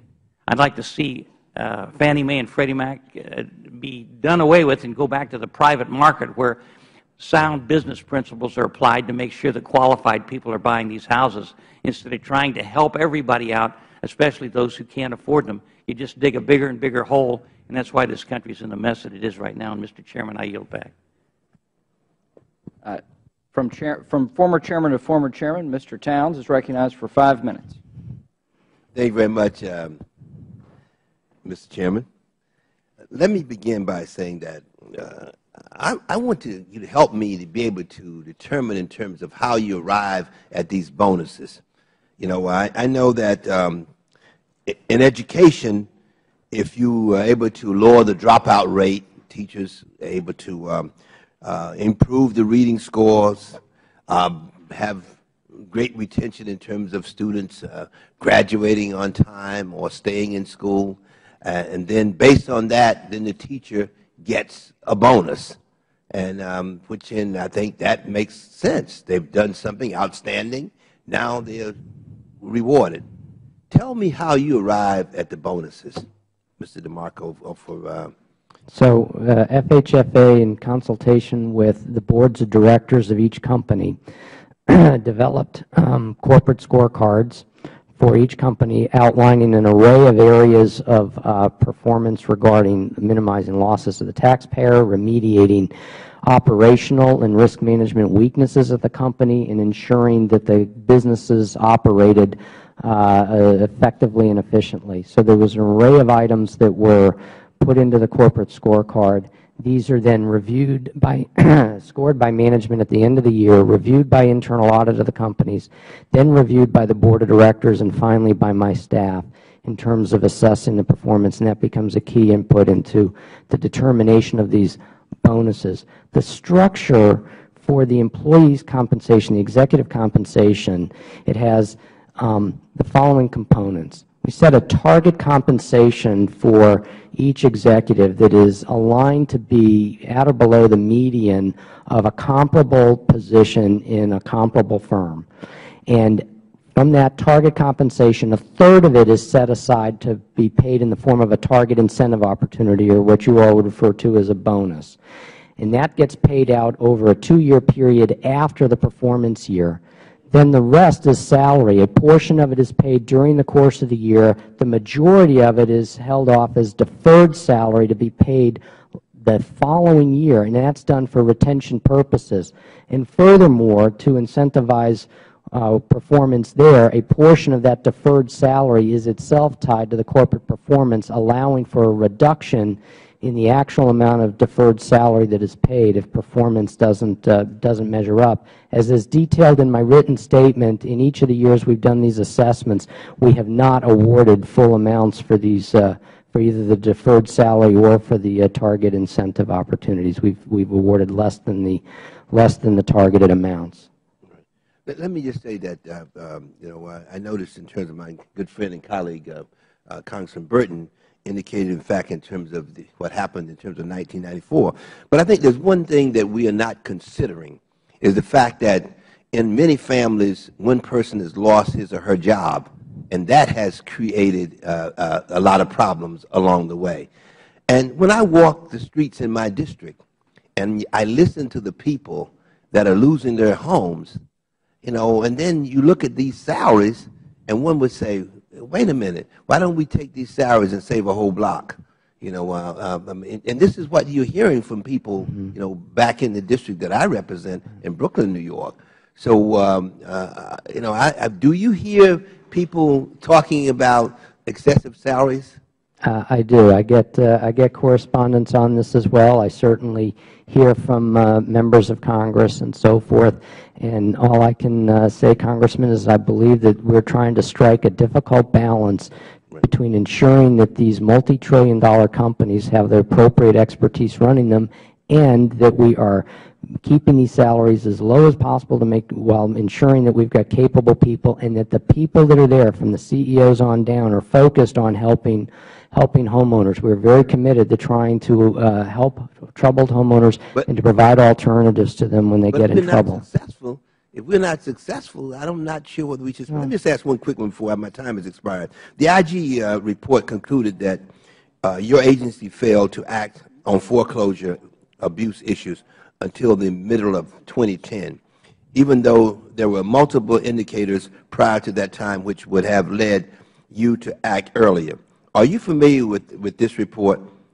I am. Let me ask you about one of the foreclosure firms, the law firm of Stephen J. Baum in New York. Over the past week, both Freddie Mac and Fannie Mae instructed servicers not to refer any new foreclosures cases to the firm. Why did Freddie and Fannie just now drop this law firm? Why did it take so long? I just want to find out as to why. Yes, please. Why did it take so long, Mr. Williams? Yeah. Congressman, we are constantly looking at our law firms, and we find when they're not performing, or in this case, I concur with your concern about their behavior, we take action as quickly as possible. It's also important for us to prudently move the cases so that we don't incur additional losses to the taxpayer. And that should be considered in your evaluation as well, to determine whether the person gets that extra compensation. Thank you. I thank the former chairman. I recognize Mr. Kelly. Thank you, Mr. Chairman. I would yield back my time to the Chair. Well, thank you. I certainly appreciate the gentleman yielding. Now, Mr. DeMarco, I know you're familiar with the Office of Inspector General. But to Mr. Williams, because of your service in government, Mr. DeMarco, I know you're very familiar with that process. But Mr. Williams, Mr. Haldeman, are you both aware that Federal IGs have the right to request information and assistance from their regulated entities? Yes, I am. I'm aware as well. Yes. Now, it was brought to the committee's attention that employees at the enterprises have resisted document requests made by the FHFA, Office of Inspector General, arguing and said that these requests must go through the FHFA. Were you aware of this, Mr. Williams? Congressman, we are fully cooperating with the IG on all matters and coordinating with FHFA. it was my understanding that we were cooperating with any request from the IG and coordinating it with our counterparts at FHFA. Okay. Will you both commit to full compliance with all requests of information from the Office of Inspector General? Mr. Williams? Congressman, we work with the IG cooperatively. Will you commit, it's a question, and I understand you want to give a different answer, but will you commit to providing the documents and information the Office of Inspector General requests of your entity? We have been, Congressman, and will continue to do so. You will continue to do so? Is that correct? That's correct. Thank you. Mr. Haldeman? Yes, with the only caveat I'd add is that we do coordinate that activity with our regulator, FHFA. Okay. So the to be clear, so to you, Mr. DeMarco, so the oversight, the Office of Inspector General, who is to oversee you, they must request from you in order to request from the entities that you're regulating in order to get information. The IG's responsibility is to oversee the economy and efficiency and effectiveness of FHFA, and that is done to get the effect of some of FHFA's activities. They will request information from the regulated entities, and I believe we'd worked out a very efficient process for dealing with that, and I believe both companies have been responsive to the IG. But the IG's oversight is of FHFA. FHFA's oversight is of Fannie But in order to Freddie. get that information, for instance, the TARP oversight, Office of Inspector General requests information of the banks that got money, and they don't have to go to the Treasury in order to ask for that. Right. So it's not being, I don't believe it's being passed through. Would you commit to letting the the Office of Inspector General directly request of Fannie and Freddie the documents and information that they need? Pursuant to audits and evaluations being undertaken by the IG, certainly. Okay. Thank you. And with that, I'd like to yield the balance of the time back to Dr. Desjardins. Thank you, Mr. Chairman, and thank you all for appearing before us today. The title of our hearing today, as you well know, is Pay for Performance, Should Fannie and Freddie Executives Be Receiving Millions in Bonuses? So just with the little time we have, I'll go to each of you and let you answer that question directly. Mr. Williams. Yes, Congressman. Should we be paid for performance? Yes, we should. And are we being evaluated on the performance of the executives? Yes, we are. And we've been given some very complex challenges to deal with in this market. Okay. Mr. Haldeman. Yes, we should be paid based on performance.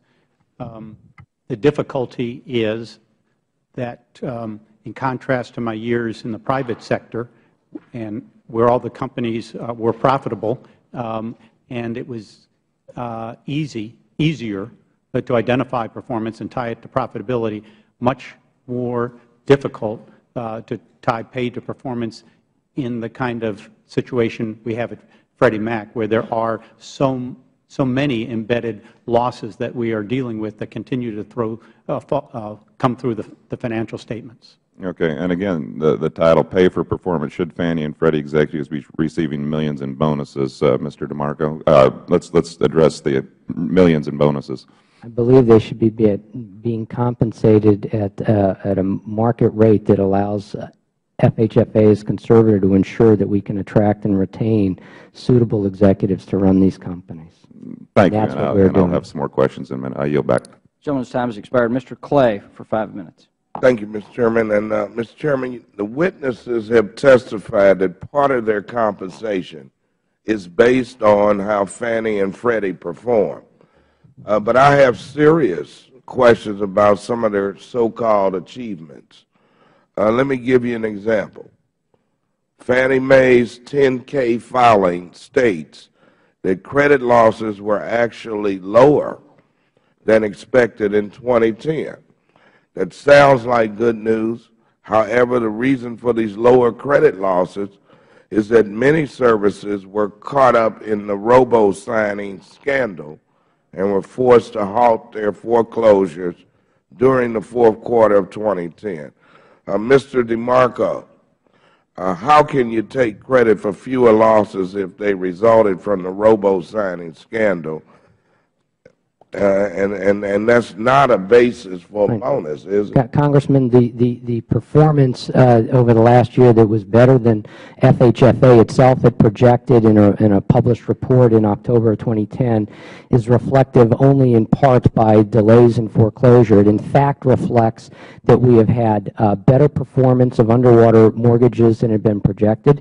We've had a better performance of loan modifications and other foreclosure alternatives than had been projected. And so, in fact, I think that it's reflective of the fact that the steps that have been taken at these companies are actually bearing fruit and have resulted in performance that was better than was modeled and publicly reported in projections by FHFA last year.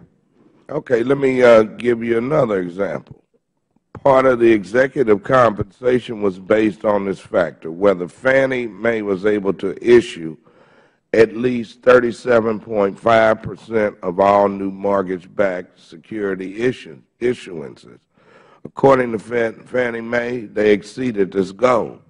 However, as the IG pointed out, the main purchaser was the government. In a report issued earlier this year, the IG said this: "It seems unlikely that Fannie Mae could have commanded such a large share of the market without the Federal Reserve's purchase of its MBS." Mr. DeMarco, you can't really take credit for meeting this goal if it was due to deliberate support from the Federal Reserve, can you? These were not coordinated actions, Congressman. The Federal Reserve's purchase of mortgage-backed securities was designed to affect mortgage interest rates and rates in the marketplace. These are separate things. Okay, let me ask you about another example. One of the measures for determining performance bonuses for Freddie and Fannie executives was whether they provided more affordability to the housing market. They claim they met this goal, arguing that affordability has improved dramatically. Well, do you know why? Because housing prices have tanked. Mr. DeMarco, are you seriously paying millions-dollar bonuses for achievements in this area? That particular element, sir, is reflective of the company's responsibility for meeting various affordable housing goals, and not without regard to the fact that they're in conservatorship, they remain subject to these kinds of responsibilities, and that's what they were being looked at, to make sure that in conservatorship they weren't stepping back from certain parts of the market, including those that are generally referred to as the affordable housing sector in the marketplace. It was designed to make sure that they stayed active in purchasing mortgages in all parts of the marketplace. Okay, so that was the benchmark, affordability. And but are you actually awarding bonuses because housing prices are continuing to plummet? No, sir. Okay, what's the benchmark then? Benchmark is the housing goals that are in place and that we report on to the Congress. You know, I'm mystified as to why these so-called achievements should entitle executives to million-dollar bonuses. And they either had nothing to do with the actions of Fannie and Freddie, or they appear to reward a continuing downward spiral in our housing market. I can't figure out which one it is. Can you help me? Congressman, I appreciate how difficult this is. Clearly, we are all frustrated by the conditions in the country's housing market and its economy. We are trying, as Conservator of Fannie and Freddie, to ensure that those companies remain active in the marketplace so that the country has a functioning secondary mortgage market, to make sure that they are taking all appropriate action to assist borrowers in troubled mortgages, and that the $5 trillion worth of mortgages that the American taxpayer is now supporting are being overseen and managed by competent professionals that can prudently manage the risk of such an enormous portfolio. As I said at the outset and in my written statement, it is not our goal to be keeping this going, and I really would welcome working with the Congress of the United States to get on with the hard work of housing finance reform so that we can bring the conservatorships themselves to an end, which would end this compensation issue and the much larger exposure of the taxpayer. The gentleman's time has expired. I would encourage you to also work with the President on housing finance reform. Dr. Desjardins from Tennessee is recognized for 5 minutes. Thank you, Mr. Chairman. Mr. Williams, CEO of Fannie Mae, correct? Correct, sir. Okay. Do you think that Fannie Mae is a success? It's the enterprise is succeeding, doing well?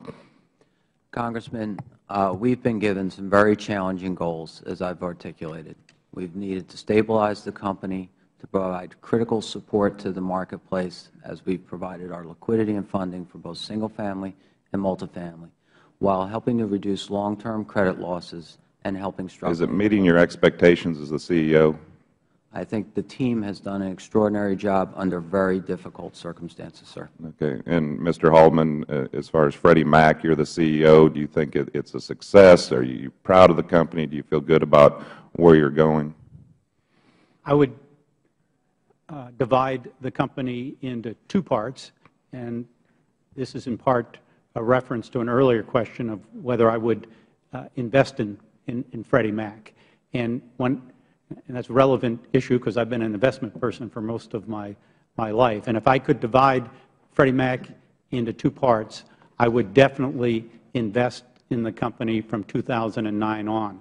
I'm incredibly proud of the work of our employees from 2009 on. We have a very, very high-quality book. Our people are entirely committed to making sure we participate in responsible lending going forward. Okay. I mean, as CEOs, that's the answer I would hope to hear, that you're both proud of your companies and you have high expectations for them.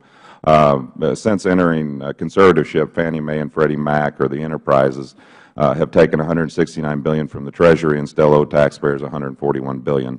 So government ownership of Fannie and Freddie is now the most expensive bailout of the 2008 financial crisis, which sets you on a different level than private sector companies who, if they're profitable, that's good. If they give big bonuses, that's fine. The taxpayers aren't paying for those, so they're not as concerned. But right now the taxpayers are paying for these, and they are very concerned, and that's why we're having this hearing.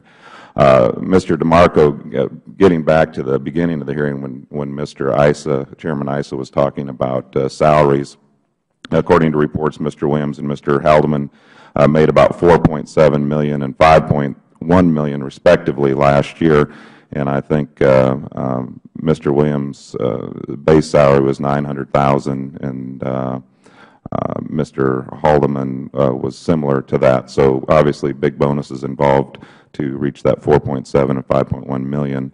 And as was mentioned several times, President Obama makes $400,000 during the span. We as members of Congress make $174,000, and I think you made about $240,000. Do you think that the work of Mr. Williams and Mr. Haldeman warrants 8 times as much pay as the President of the United States? As an economist, sir, I believe that what is perceived as the total compensation value and benefit of various positions goes beyond just the salary that's there. So I don't find it fruitful to measure the compensation of the President of the United States with those of CEOs of major corporations. Well, how about members of Congress right now? The disapproval rating for Congress is pretty high, and even though I think all of our colleagues here feel that we work very hard, I think people feel we get paid too much, and our deficit is $14.3 trillion and rising.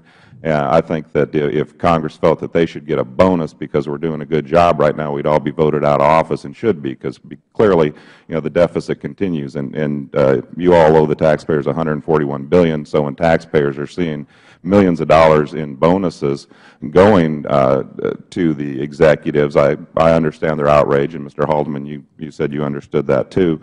So, Mr. DeMarco, as the conservator of Fannie and Freddie, you are nominally the boss of Mr. Williams and Mr. Haldeman. They can't do much without talking to you first. So do you think that their work is 10 times harder or 10 times more complex than yours? And maybe that the members of Congress, so is their salary difference justified? I don't think anyone's going to agree, including me, that anyone's working 10 times harder than I am right now, Congressman. Okay. Well, are they justified then? I mean, should they be getting $2 and $3 I believe billion that given the bonuses? framework that was put in place, they are justified because the framework was designed in consultation with the Special Master of Treasury, looking at large financial institutions that operate as private companies, not as government agencies, to develop a compensation structure and amounts. I believe that what we struck here was an appropriate balance, cognizant of what the marketplace looks like. Well, again, bonuses should be based on performance, and clearly, I think it's dubious that the performance is there to warrant $1 million of bonuses with that type of debt to the American taxpayers. I understand why they're upset. I'm upset, but I do thank you all for appearing here. Thank you. Ms. Maloney from New York is recognized for 5 minutes. Thank you. And I'd like to continue on this line and ask about the bizarre situation with bonuses. When things are going well for a company, bonuses are awarded for positive performance. But when things are going poorly, we hear the argument today that bonuses are necessary for recruitment and retention. In other words, it always seems like a good time for an executive bonus. And when you announced, Mr. DeMarco, these new compensation packages in 2009, you issued a press release defending the high salaries, even though Fannie and Freddie were going into conservatorship after major losses. And they have continued to lose money. They've been bailed out to the tune of $169 billion in taxpayers' money. And I'm told that Fannie's asked for an additional $7.8 billion, and Freddie for an additional $6 billion. And the compensation plan that I looked at, I agree with my friend on the other side of the aisle, but the compensation plan here that I've looked at in both Fannie and Freddie, and I'd like to put it in the record, it consists of approximately $6 million for each executive. And I'd like to place that in the record. And your basic argument that you've given to both sides of the aisle today is that it's necessary to attract and retain talent. So my question is there ever a wrong time to award lucrative bonuses, Mr. DeMarco? There are, Congresswoman, and we have. When these companies were placed into conservatorship, all bonuses were eliminated at the company. We had a number of senior executives leave the company. There were no severance or golden parachute payments made to them. The folks that were most responsible for the companies ending up in conservatorship left without anything taken. In fact, the collapse of their stock price did much to reduce the value of compensation they'd earned prior. The difficulty that we have at FHFA as conservator of Fannie and Freddie is that the country still needs to have a functioning secondary mortgage market. I've got 2 GSEs here that needed government assistance in order to continue to function in the marketplace. We replaced the leadership of those companies that led to the conservatorship. But now I've got to be able to attract people in to run multi-trillion-dollar companies, knowing that there's going to be this flow of losses from business decisions they had nothing to do with. But let me say that a lot of your comments today sound very much like AIG's.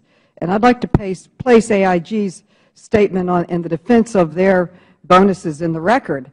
And in their statement, they said that they had asked their employees who received retention payments or bonuses or stocks or any type of pay in any form of $100,000 or more to return at least half of those payments.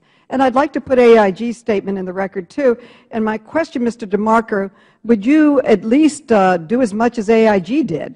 Will you ask executives at Fannie and Freddie to return half of their retention payments, their retention bonuses, their retention payments? I will not, Congresswoman. I believe that would be a breach of faith with the agreement that I have struck with the employees of this company, of these 2 companies. And I believe that trying to take such action at this point would be detrimental to the taxpayers' interest in it. I know how difficult this is and how frustrating it is. But I believe that to take such actions would not help the American taxpayer at this point, and it would not help the country's housing market. Earlier you spoke rather movingly about public service, about people who take a job to give back to the community, to help their country. And Fannie and Freddie are no longer answering to shareholders. They're answering to taxpayers. They're not only answering to taxpayers for their salary and the bonuses, which I believe they don't deserve, but they are answering to the taxpayer for the continued bailout that continues for these two entities. So you're in a very different structure now. And I would say you should look for employees who want to give back to their country with their talent. And in fact, yesterday, as the Chairman knows, we had a bill passed out of Financial Services that will treat AIG like every other government agency and be on the pay scale of every other government agency and will not include bonuses.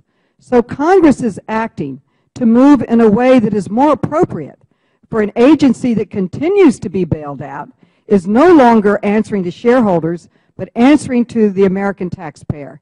And the American taxpayer, 14 million of them are without jobs and struggling. It's hard for them to understand how executives get $6 million in pay for a failing entity. Surely there are talented people that can handle these jobs and do it in a way, in a pay scale appropriate with government agencies. I yield back. My time has expired. Yeah. I have a lot more to say, but my time has expired. I thank my colleague. Mr. DeMarco, I just want to take a moment. We're approaching the noon hour. We have a few more members that want to ask questions, but I just want to take a moment of personal privilege and say thank you for serving as a human shield this morning. I know it's been tough, but we certainly thank you for your service. Thank you, with that, Mr. Gowdy, the subcommittee chairman, Mr. Gowdy is recognized for 5 minutes. Thank you, Mr. Chairman. Mr. Haldeman, why did the enterprise enter a conservatorship? The enterprise entered a conservatorship in September 2008 because of the severe economic stress our company was under, and in the words of Secretary Paulson, felt a timeout was necessary. Well, do you agree with Mr. DeMarco? Because in his testimony, he said it was a series of poor business decisions that led to the conservatorship. You agree with that or disagree with that? In my tenure at Freddie Mac, I've tried very hard to— I'm not asking about that. I'm asking about decisions that led up to the entering of a conservatorship. It's a very simple question. Were there poor business decisions that led to that? The answer is obviously yes. I mean, we can have this exercise as long as you want to have it, but the answer has to be yes, right? Or else there wouldn't have been a conservatorship. It's difficult for me to say that because I don't want to second-guess my predecessors. Well, we are paying you a handsome salary because you're supposed to be an expert in the field, and you're not going to second-guess your predecessors?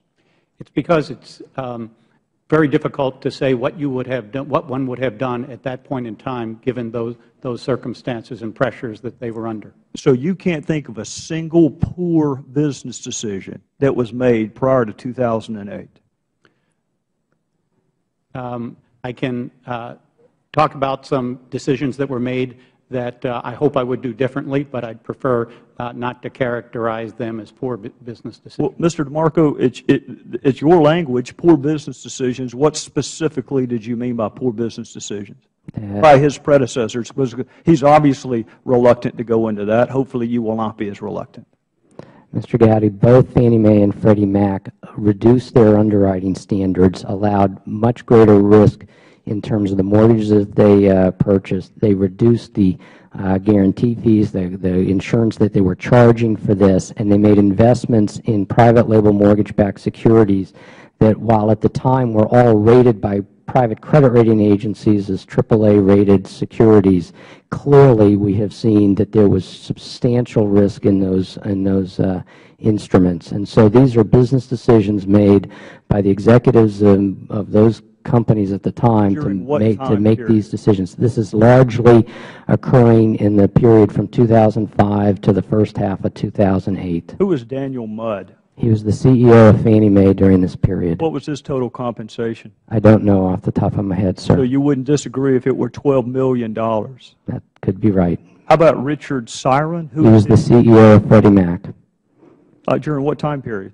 I'm not sure, but it ended at the time of conservatorship. Exactly, 2003 to 2008. Now, what was his total compensation for that time? Again, I'm sorry, sir, I don't know that. Would you disagree with me if I told you it was more than $38 million? I could believe that. All right, so surely you can understand the frustration of taxpayers who are paying bonuses while the bus is driven through the gates of hell, right, and then you want us to pay bonuses while the people change the tires. Yeah. I can certainly understand the frustration, and this committee doesn't know me very well, but I've been a career civil servant my entire life, and most of that career service has been in policy positions in which I have tried to advise policymakers, including numerous Congresses, of the risks to the taxpayer in the Fannie Mae and Freddie Mac model. It gives me no satisfaction or pleasure to be sitting here as conservator of these companies at this point, seeing the devastation of the American taxpayer that's resulted when I spent the better part of my career trying to warn policymakers of the risks that were inherent in the structure that was in place pre-conservatorship, and it's why I would like to end this hearing with the same plea that I began at the beginning. I would like for FHFA and is ready to work with the Congress and the administration to bring these conservatorships to an end and to build a more robust, sound housing finance system for the future. Well, I want to ask you about that. Who was James Johnson? James Johnson was the CEO of Fannie Mae prior to back in the 1990s. And what was his total compensation during that time period? It was substantial, sir. I don't know. $100 million. Right. Now, he had a good working relationship with Congress, right? Yes, he did. Okay. Now, Franklin Raines, what was his total compensation? I don't know, sir. Would you disagree if it were more than $90 million? And he I had a could good believe working that. relationship with Congress. So Right. sitting here simply saying that we need a better working relationship with Congress, one could argue that's what got us into this abyss. I'm sorry, I don't recall saying having a better working relationship with Congress. I thought I said I've heard you mention the word Congress a half dozen times. And, Mr. Chairman, if I could have 30 more seconds, the graveyard is full of people who are waiting on Federal judgeships that never came. And I've heard the argument time and time again that we have to raise compensation levels for Federal judges so we can attract the right kind of people. And yet every time there's an opening, there are 100 folks that are dying for it. They'll take a tremendous cut in pay. Now, I find it bitterly ironic that the total compensation for the United States Supreme Court justices is less than either of these two men made. Thank you, Mr. Chairman. Mr. Connolly, for 5 minutes. Thank you, Mr. Chairman. And thank you to our witnesses for being here today. I know you would like to do nothing better than be here today before this committee. Mr. DeMarco, if I understood your testimony, you make the argument that putting aside histrionics, putting aside public opinion, even putting aside the opinion here in the Congress, the problem, the challenge you face is that a substantial number of the mortgages of the United States are tied up in these two organizations, and you've got to find competent, highly qualified, skilled managers willing to manage at Freddie Mac and Fannie Mae, and therefore you have to give a nod towards sort of what the marketplace offers in terms of skilled managerial leadership, and thus the compensation we're looking at. That's correct, Congressman. Would you agree, though, that given the fact that these are GSEs, given the fact that the taxpayer has invested very heavily now directly in trying to straighten the ship of state for both Freddie and Fannie, that transparency rules might be a little different for these two organizations than for a private commercial entity on Wall Street? I think that there can be allowance for greater transparency, yes, sir. Well, allowance for, as a public servant, as a fellow public servant, what, in your view, where is that line? I mean, So presumably that several line is things. different than a private entity, a purely private entity on Wall Street. So what do we as policymakers here in the Hill, and what, more importantly, does the public have a right to expect by way of transparency in compensation packages and policies? Well, I believe that these companies are continuing to operate as private companies, as SEC registrants, and the public's certainly entitled to know, to have the same disclosures of compensation of the executives as of other firms, and that is done. And furthermore, we have detailed, the FHFA has detailed the executive compensation program and structure that's in place for these companies. But we go beyond that with respect to disclosure, and we provide numerous reports to the Congress on the conservatorship operations, both in terms of detailing the sources of the losses that have led to these taxpayer draws and detailing the activities that are underway at both companies to assist homeowners. Mr. DeMarco, you're familiar with the Inspector General report that was actually critical with the compensation system, and I quote, FHFA has neither developed written procedures to evaluate the enterprise's recommended compensation level, the enterprises referring to Fannie and Freddie, each year, nor required agency staff to verify and test the means by which the enterprise calculate their recommended compensation levels. Do you disagree with that finding? I'm familiar with the finding, and I can explain it, but yes, sir, I'm familiar with it. We've agreed to take the recommended remediation that the IG had in its report.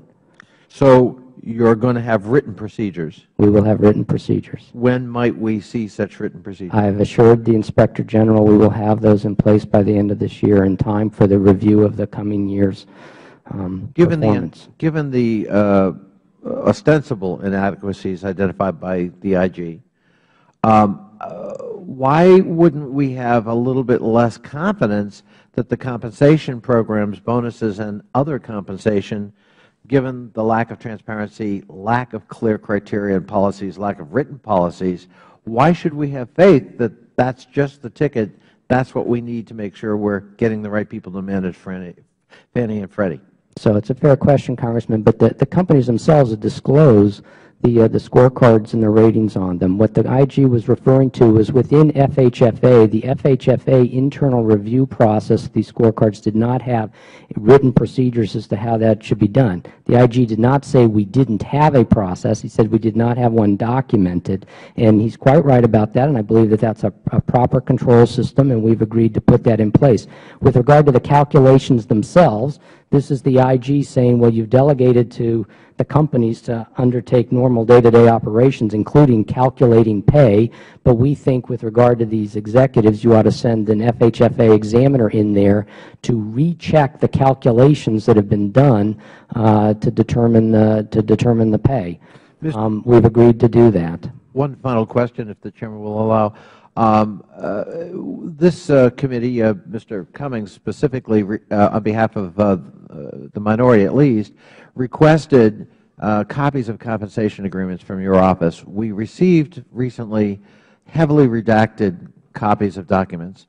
Is it your position that this committee is not entitled to see the actual unredacted compensation agreements involved with Fannie and Freddie? Sir, this has to do with distinguishing people who are named executive officers and those that are not, and it's trying to respect the privacy rights of those people. But we have provided the committee, I believe, with a great deal of information detailing the individual executives at the company and the compensation that's being paid. Would the gentleman yield? Of course, Mr. Chairman.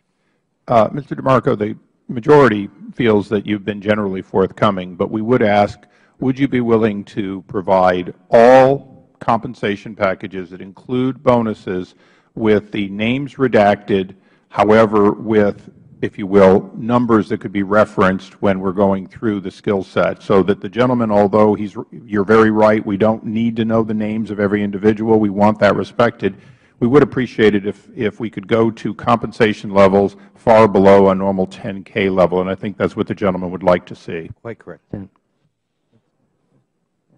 We will provide that. Thank you. I thank the Chair. You're very welcome. We now recognize the gentlelady from New York, Ms. Burkle, for 5 minutes. Thank you, Mr. Chairman, and thank you to our panelist, in particular, Mr. DeMarco, for being here and for lasting this long. I just have a few questions, mostly follow-up to some of the testimony that I've heard this morning.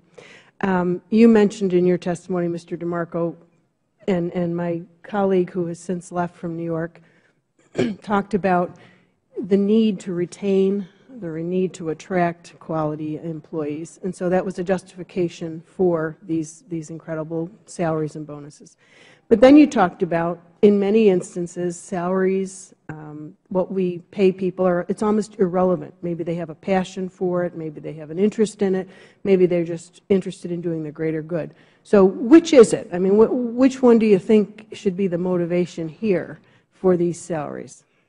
I believe those motivations are personal, and I think that what I'm looking at in terms of overseeing 2 companies with 12,000 people is I've got to be concerned about that most of those people are concerned about what their compensation is. The one other difference here that I think makes this sort of not such a clean this or that is that to work at Fannie Mae or Freddie Mac today leaves the employees, whether they're an executive or they're a secretary, with the fundamental risk of, I don't know how long this company is going to be around, and I don't know what I'm working for long term. And I think that that is also a very tricky thing for us as conservatives, tricky for the 2 CEOs in trying to encourage people to stay engaged at their companies. Well, and I would agree with that, except for Fannie and Freddie have the ability, and now we're talking about third-quarter losses, and they've now gone back to the Treasury and made huge requests for additional money. So that, but anyway, I guess my thought is maybe we need to reconsider if it's performance.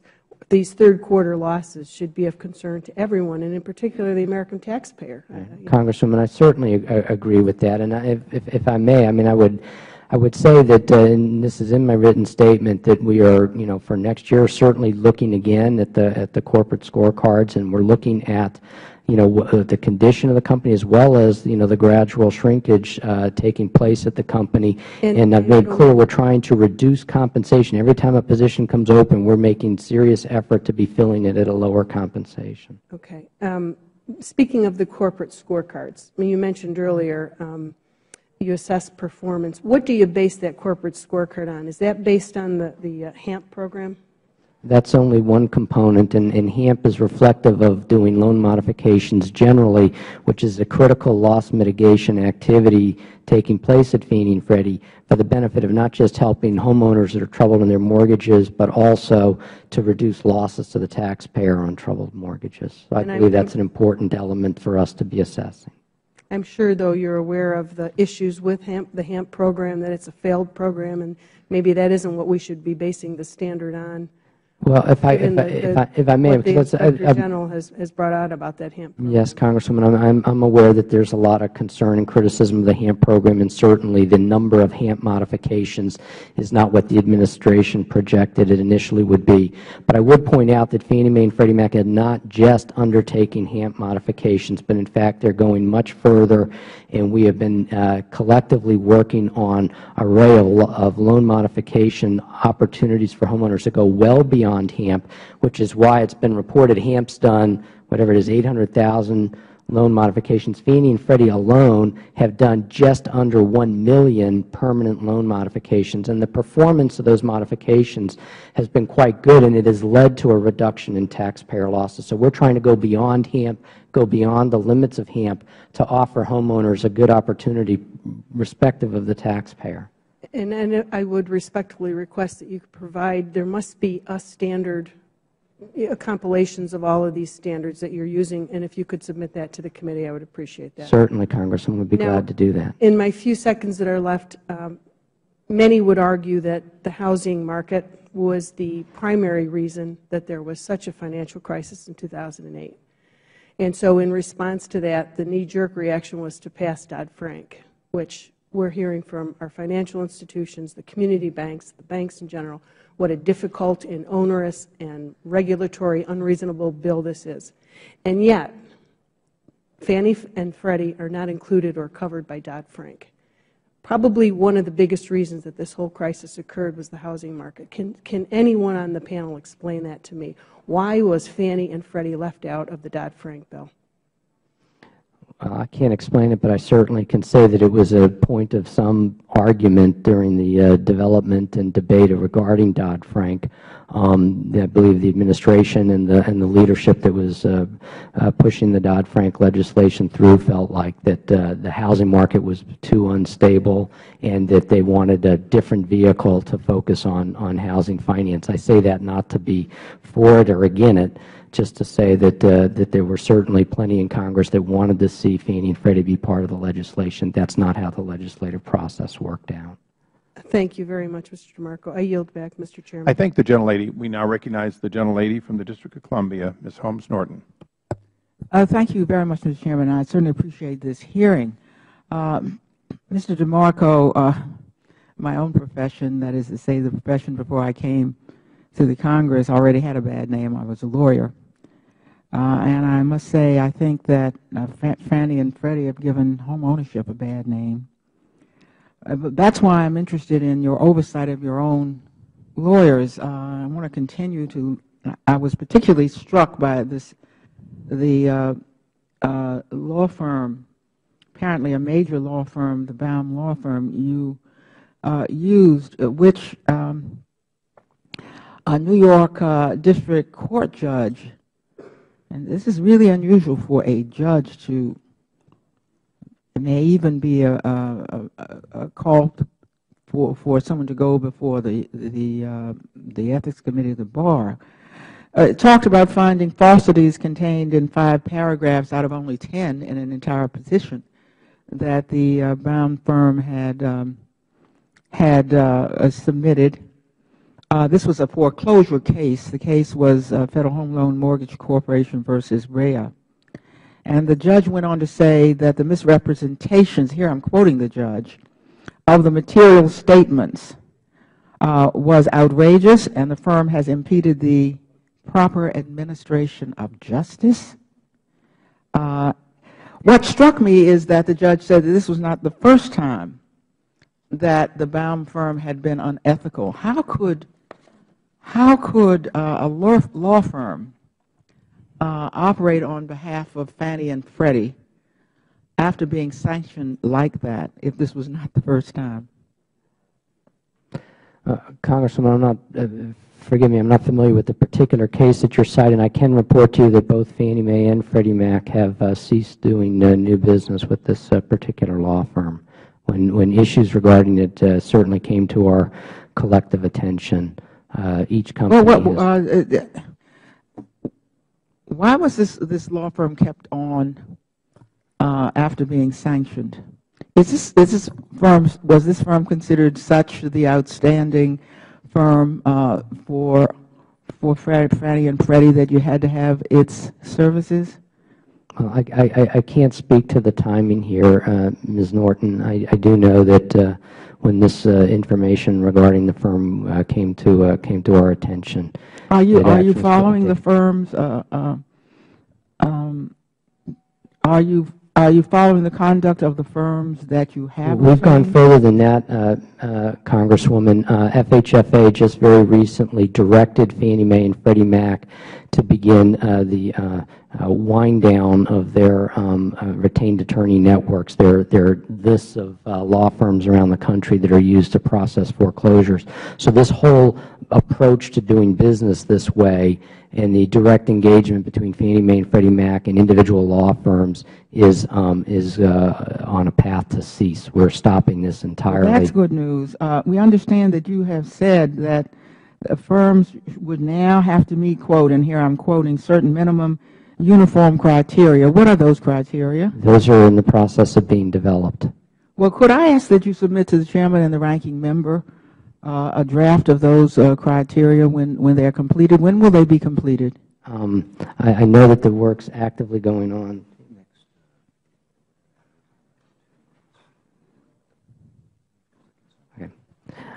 I can't tell you exactly, but I think over the next couple of months we're looking to have this wrapped up. We're working not just with Fannie and Freddie on this, but we're working with the primary federal banking agencies, because the banking agencies, as you know, have been involved in oversight of what the banks as mortgage servicers have been doing in this area, and the law firm actually works for the mortgage servicer. So we're trying to get alignment between the standards that we believe are appropriate here, get the bank regulators aligned with us on that, so that there's uniformity in the mortgage market with regard to the performance expectations and standards for which we are going to hold law firms accountable.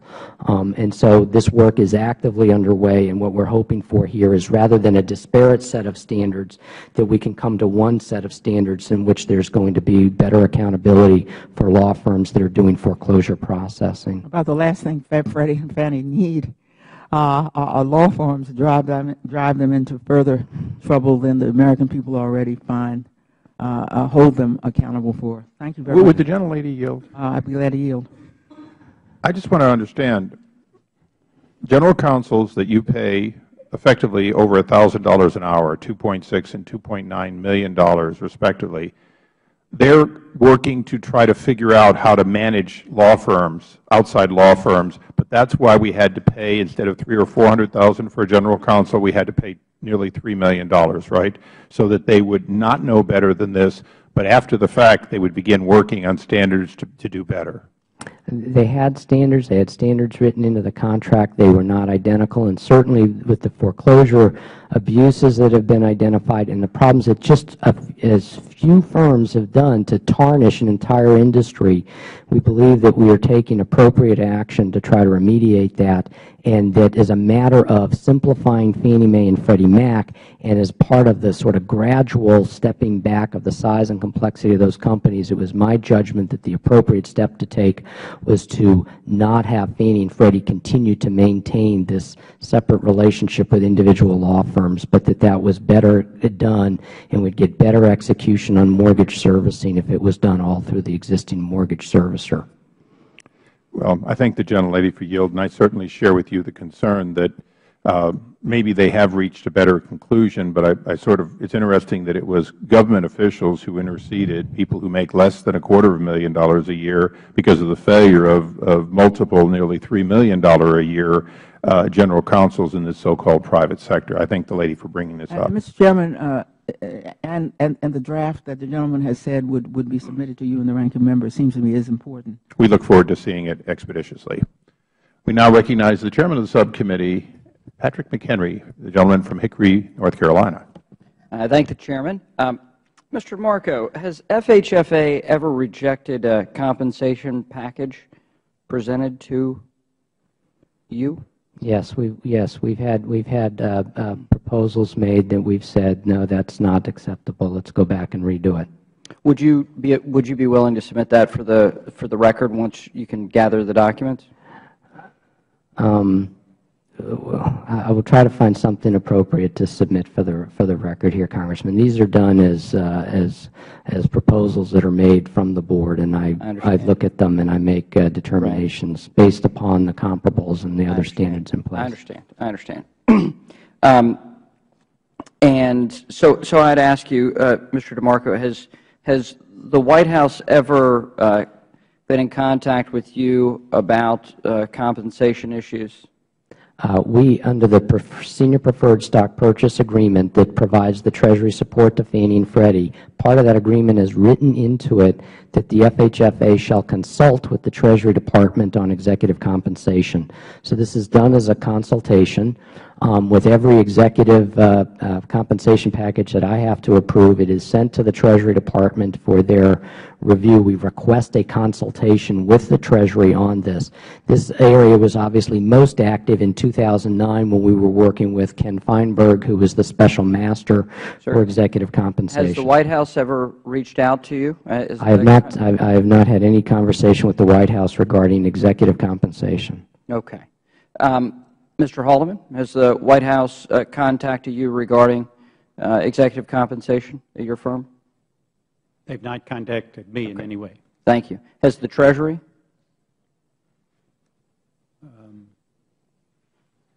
No. Okay. Mr. Williams, has the White House ever contacted you regarding executive compensation at your firm? No, they have not, Congressman. Has the Treasury? No, they have not. Okay. Now, Okay. This is interesting because there has been a hue and cry from the President in particular about executive compensation, and it is somewhat strange to me that in an area where he could exert influence, he's chosen not to. Additionally, Mr. Williams, Mr. Haldeman, it's been mentioned in the press that part of your bonus compensation is tied to your relationship with the HAMP program, the Home Affordable Mortgage Program that the administration has put on, mortgage modifications. But it's been reported in Politico that 35% of your compensation is tied to what you connect and actually get modified through the HAMP program. Is that correct? Congressman, we look at an array of goals under our total loss mitigation efforts. So we not only look at HAMP modifications, but also our own modifications, as well as short sales, deeds in lieu, and activities around our REO, including activities we've done to open up mortgage help centers in many districts and provide counseling to neighbors. So HAMP is one of many metrics that fit into the overall. But that's not, is that an individual metric, or is mortgage modifications one of your metrics and HAMP is within that? HAMP is one of modification within a series, is one goal within a series of metrics that we're looking at. And what percentage of your bonus structure is tied to that? Congressman, the Board looks at the totality of our. I understand the Board actually laid out these metrics for how you would be compensated. Beyond your normal day-to-day compensation, if you hit these metrics, they would reward you financially. I understand the Board created this. Right. But you're aware of what that contractual, what those goals are you not? Correct. Okay. So what percentage of your bonus compensation deals with mortgage modifications? Congressman, that's what I was trying to say. The Board evaluates my performance based on the totality of the scorecard. Our efforts in credit loss mitigation are an important component of that. They look at the totality of the scorecard. Mr. Chairman, I ask unanimous consent for an additional minute because. Without objection. Thank you. You're not answering my question, Mr. Williams. What percentage of your compensation is tied to mortgage modifications? Congressman, I am answering your question. Our compensation, my compensation, is tied to our performance against all the goals and objectives, and we are evaluated based, and I am evaluated based on how the company does against each of those metrics. The Board doesn't assign a specific weighting to each individual metric. So it's more of a feeling, right?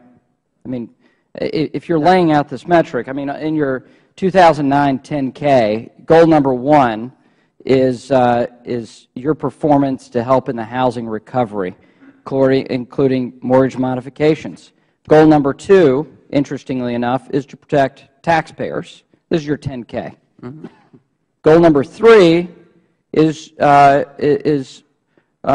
to measure, manage, and reduce enterprise risk more effectively.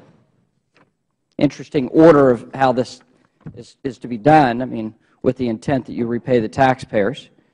So you don't have any, there is no weighting to this? So if you had 0 mortgage modifications, but you were able to save the taxpayers a few more dollars, you could get the same bonus that you currently get? If I had not performed on all the goals, then I would be held accountable for that, Congressman. The Chair would like to inform the gentleman we are going to have a second round. Fantastic. This is very important, and I ask unanimous consent to submit for the record the August 31st Politico article, Fannie Freddie dole out big bonuses. Without objection, so ordered. Thank you. We now will start our second round. The gentleman, oops. Oh, I'm sorry. Jackie, I'm getting new glasses, I promise. Before I recognize the gentlelady from California, it's the intent of the Chair to finish, including a second round, by 1 o'clock sharp. So if members start showing up here, I will assure you I will attempt to reach them all, but I will not keep you past 1 o'clock. You have been very, very patient. We now recognize the gentlelady, my friend from California, way far down there. Way Mrs. down. Spear. Thank you, Mr. Chairman. Thank you, witnesses, for appearing here today. We've been talking about accountability, and it's my understanding that Mr. DeMarco makes determinations on the salaries of the CEO of Fannie and Freddie based on performance.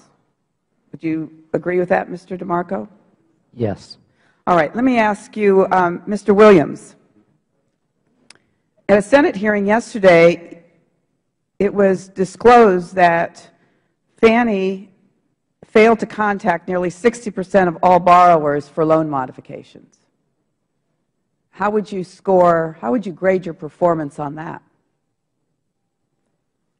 Congresswoman, I'm not specifically familiar with the fact, but what I will tell you is that we manage our servicers, and our servicers are held responsible for reaching out to the borrowers. We have undertaken a number of efforts to ensure that our servicers are held accountable. We've increased our incentive. All right, Mr. Williams, 60% is not accountable. So what I'm asking you to do, and through the Chair, is go back and determine whether or not it is accurate to say that 60% of your borrowers have not been contacted for loan modifications. Mr. Haldeman, it was disclosed yesterday at the Senate hearing that 80% of your borrowers, not 60%, but 80% of your borrowers were not contacted for loan modifications. Are you familiar with that? What period of time was that statistic? I don't think it matters. I think the fact that 80% of the borrowers have not been notified is an F. For any period of time.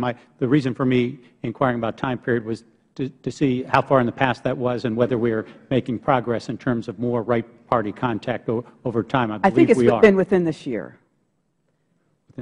I would, Congressman, I'm sorry, I'm not personally familiar with what was reported in the Senate yesterday, but I would find these numbers a bit hard to believe.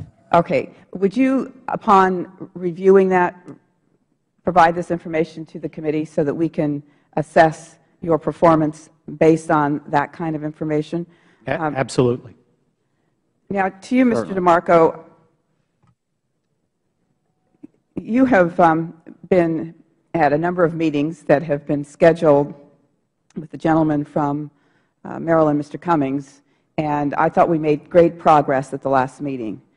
We already know that the HARP program has only reached about 800,000 homeowners, that there are some 11 million homeowners who are underwater with their loans, and you had provided us with information that would suggest, if I remember correctly, about 3 million of those homeowners fall under Fannie or Freddie. And based on the proposal that the President suggested, where if these are homeowners who have been paying their mortgages on time, with the exception of maybe one in the last year, that they could, in fact, refinance their loans from whatever the percentage is now, which is probably close to 6% to maybe as low as 4%. And that looked all very good, but we haven't heard a peep from you since. So I'd like to know what's happening with that program. Certainly. I'm pleased to answer that, Congressman. First of all, Fannie Mae and Freddie Mac don't have 3 million underwater mortgages. That's referencing something closer to the HARP-eligible universe. But you're quite right. We've had some very healthy discussions regarding the HARP program and its opportunity to assist borrowers that have a mortgage owned or guaranteed by Fannie Mae or Freddie Mac to be able to refinance. When I made the announcement regarding the changes to the HARP program, we said that we would have the directives out to the seller servicers, that is, the people that actually service mortgages and originate them for Fannie and Freddie. We would have the detailed guidance regarding HARP out to them by November 15th. That was yesterday. That went out yesterday afternoon. So now the mortgage community, the lenders out there, now have the updated guidance with regard to how the HARP program is working, and what the changes are, what that means operationally for them. And so as of today, they've got that information, and they should be gearing up to be implementing the changes to the HARP program. So I can say to my constituents, you can go to any bank, any of the big 5 right now, that are all of whom are in the HARP program, and ask them to refinance your loan. And if one won't do it, another one will, because the servicers are just going to make money off of this, correct? Well, we were trying to encourage servicers to reach out to borrowers to let them know that this opportunity is available to them. Different institutions are going to need different amounts of time to actually make the operational changes to implement the new program, but they've known it was coming, and the big ones have certainly been all geared up for it and are looking forward to participating. So they might all be ready at slightly different time periods, but I would expect in the very near future all of them are up and running with it. Thank you. I yield back. I thank the gentlelady. I will now recognize myself for a second round. Earlier, I brought up the subject of general counsels. Mr. DeMarco, well, actually, I'll do it this way. Mr. Williams, what were your legal fees in 2010, outside legal fees? Congressman, I'll have to check on that and get back to you. Mr. Haldeman, what were your outside legal fees approximately? I will have to get back to you with a good number on that. Mr. DeMarco, do you know how much they're spending in outside counsel of all sort? Not off the top of my head, sir. But is it fair to say that all of these lawsuits that you earlier justified, a $2.9 million compensation package for Mr. Bostrom, was because you needed somebody that could manage these various lawsuits? So the question is, are these lawsuits being done by his observation, or are they basically being done by outside counsel, and do you need to spend $2.9 million on or roughly $1,000 an hour if he works 3,000 billable hours a year? Do you need to spend that much to get somebody to hire outside counsel? It is a team effort in pursuing this litigation. Oh, then how much is the entire team paid? Mr. Bostrom is no longer employed by Freddie Mac. Okay. Well, then, Mr. Rapopoulos, the general counsel over at Fannie Mae at $2.6 million. It isn't a whole lot different. When I hear team effort, I say, great. I know. Look, I go to baseball and football games. I'm not asking what the whole roster got paid. I'm asking about I don't know whether he's the quarterback or the coach, but the question is, if I go to major Fortune 500 corporations that have huge patent portfolios and they're suing constantly, and they pay a quarter as much this or half this amount, including stock bonuses, very seldom are they going to get to 2.6. But more importantly, I see some sort of a direct relation. What I heard earlier is, geez, you guys kind of got swamped in how to administer the job because this was so unique. $2.9 million is a pretty good chunk of money. Isn't it enough to get some of the finest former U.S. attorneys who make $160,000 a year, who know about suits and litigation? We have a former U.S. attorney who's a member of this committee, and I believe when he went from being a U.S. attorney to being a congressman, he actually got a small pay raise, getting to $174,000. Your salary seems to be sufficient to keep you overseeing people who make more than 10 times what you make.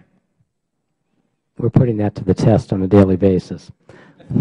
Touche. I'd like to move to another one, and although executive compensation and performance is a subject here, this is tangentially required and involved. Yesterday, when I read Uncle Sam is a reluctant landlord of foreclosed homes, 250,000, 248,000 they reported homes are currently for sale or rent. They have a number further down in the article that's closer to 1 million. Mr. Williams, have you done everything you can do to quickly sell and get back in the hands of people who will maintain homes, or to rent to people who can afford to pay the rent on the homes, even if they're the existing current debtor? Congressman, we have an expansive REO operation that we run. We are constantly looking to move properties. We first rehabilitate the property. We look to preserve the community through the execution. We also work with community groups, and more importantly, we focus on people who want to come in and own the home, because that's the best thing that you can do for the neighborhood. But isn't it true that by the time you actually do a liquidation sale of a home, it has typically been in foreclosure and often unoccupied, or even occupied by not the original owners, but by somebody they sublet to, or somebody that's simply squatted for a year or more, and the home is devalued considerably because of that intervening period? Congressman, we try to take over the properties as quickly as possible when they go through foreclosure. Much of what we are all dealing with today is the fact that properties are staying in foreclosure for extended periods of time, which ends up adversely affecting the properties. Have you come to Congress for relief so that you can foreclose more expeditiously or, in fact, even convert a homeowner who clearly cannot and is not making payments into a tenant? Congressman, we actually do have a tenant-in-place program of which we are renting back properties to about 10,000 borrowers. 10,000 out of millions. Out of millions. So the question I asked you, and maybe I'll go to Mr. Haldeman because you guys are slightly different in your organizations, can Congress give you greater authority so that, in fact, these sort of expeditious conversions will cause less loss of asset to the community? Because, Mr. Cummings and I come from very different communities. Mine's more suburban. His is more urban. The one thing we know, though, is no matter where a foreclosed property is, the entire neighborhood suffers during that entire period. It's not just the asset that the taxpayer is losing on. Do you have all the tools? And 10,000 rentals into 1 million homes doesn't sound like the tool is working very well. Mr. Haldeman, do you have all the tools you need so these homes are occupied, maintained, and as productive as possible, regardless of whether or not the current debtor is able to make payments? Mr. Chairman, we have worked with Fannie and with FHFA on a servicer alignment initiative, which I think is going to allow us to more effectively deal with the problem that you are talking about. That is, have increased pressure on our servicers to do some of the things you are speaking of. Mr. Williams. Congressman, didn't mean to cut you off, but I want to get you both in. Congress, two other points. One, the foreclosure laws are state laws. And so if Congress is willing to act to take responsibility for what are currently state laws, that would be one thing. A second thing that I would highlight is we are working with both FHFA and Freddie Mac on opportunities to further expand REO opportunities for rental. Mr. DeMarco? What I was going to... You don't get paid as much, but you're welcome to give full answers. Thank you, Mr. Chairman. It has been a challenge for me as Conservator to look at the difficulties that you are talking about, properties that are unoccupied or where there's a squatter.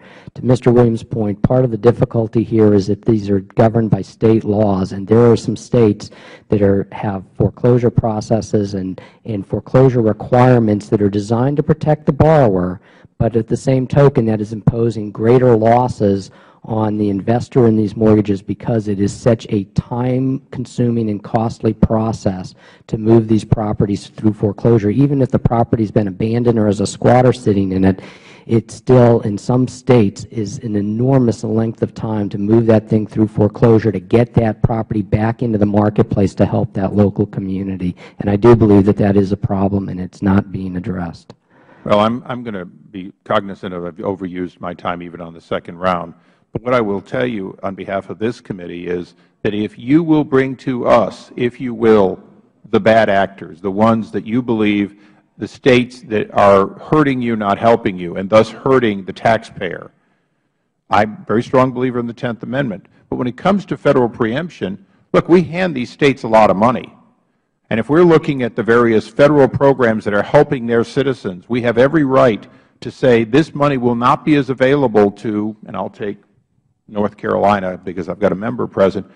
North Carolina, we can say, look, this program is not going to be available in North Carolina unless North Carolina gives us the tools to get a reasonable opportunity to, in fact, rehabilitate these.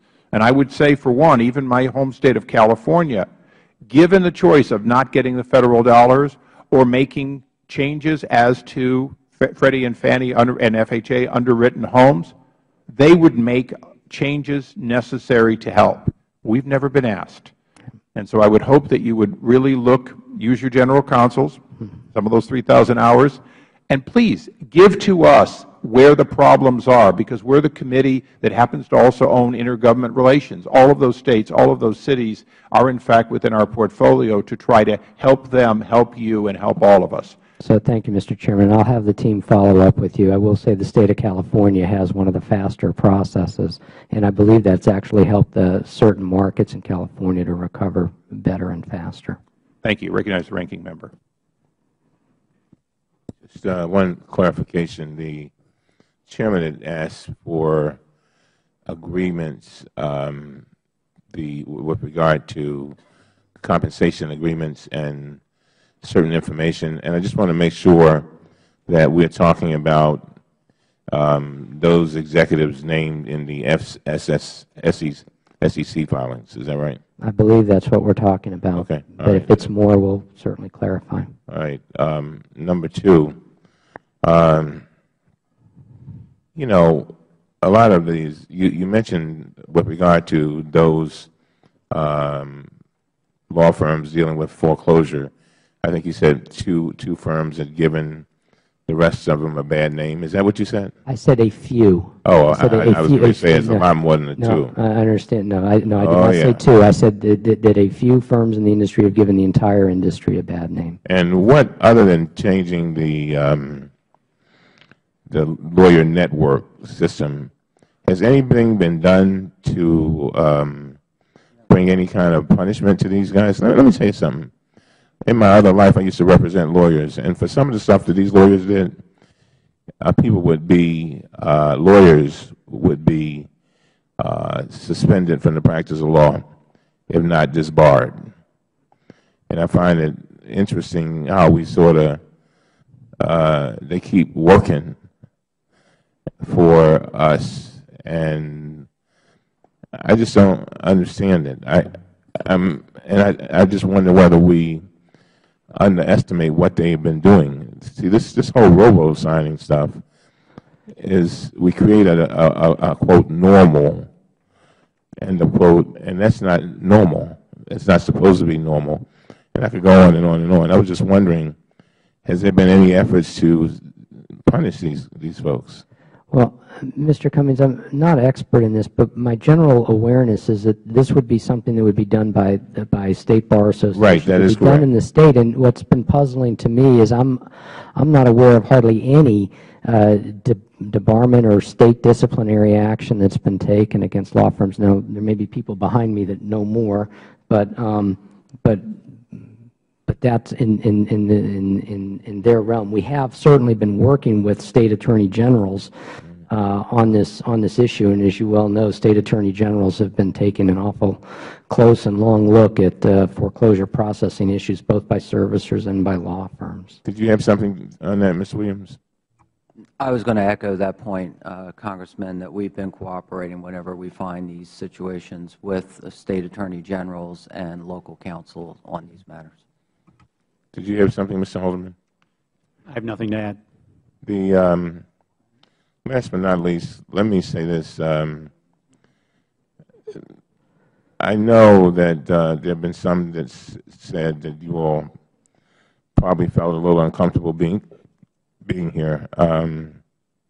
But I got to tell you, I don't have any sympathy because of the people that I face every night when I go home. In my block in Baltimore, I've got probably in my block, out of about 30 houses, 7 or 8 of them in foreclosure. And those were my neighbors. And we see it over and over again. I just think that there's more that we can do. I just believe it. And I really wonder sometimes whether the President even knows how significant this problem is. And I say that with all due respect. Sometimes I wonder whether he has the information available to understand how many Americans are drowning. We just had NACA in Baltimore, and they tell me some 16,000 people came out trying to get their mortgages modified, 16,000 in 4 days. And so I just hope that when you go back to your drawing boards, you know, I kind of wish I could just hang out in the boardroom and just whisper in your ears constantly, reminding you of the people who are suffering and who need some urgency, and they don't feel like they're getting it. And I know what you're saying, but when you got people like the man that I talked to yesterday, who comes home and all the stuff is out on the corner, and it's about Christmas time and Thanksgiving, and he doesn't know where he's going to go. Listening to people who make $7 million in 2 years, who's supposed to have something to do with his plight and helping him out of it, doesn't give him much relief. You know, he can't afford a house. He can't even afford a turkey. So I hope that you'll keep that human element in mind. And we look forward to, we're going to be meeting with you again, not the committee, but our group of legislators, Mr. DeMarco, okay. hopefully within the next 2 to 3 weeks. Okay. Thank you very much. Thank you, Mr. Cummings. I thank the ranking member. I recognize myself. Now, Mr. Williams, I ended with you and how your deferred compensation is calculated.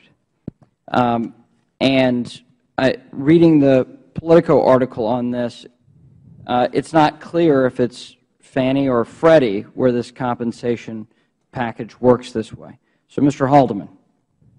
So we have a scorecard which is weighted into broad categories such as financial results, mission, technology and infrastructure, and there are weightings attached to those large categories.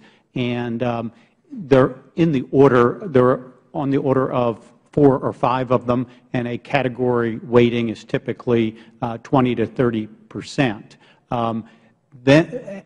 And HAMP would be a subpoint under one of those larger categories, and there are not weightings attached to a subpoint. So it is a little bit difficult to be too precise about the percentage weighting for just HAMP modifications. But is one of the broader sections mortgage modifications? It would be mission or supporting the housing market, that kind of language. And subpoints under that would be all of the tools that we have to try to be supportive of the housing market, including modification. What other than modifications would be then in that subcategory?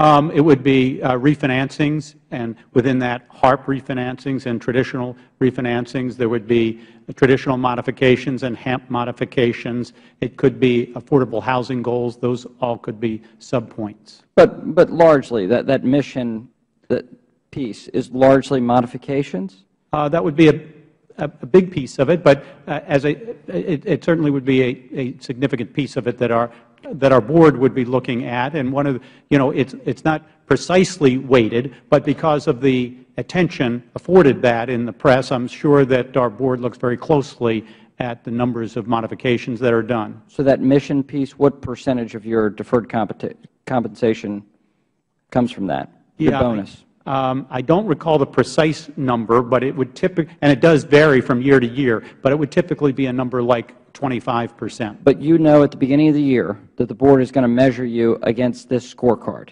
Yes. Okay. Is that similar for your organization, Mr. Williams? Yes, it is, Congressman. Okay.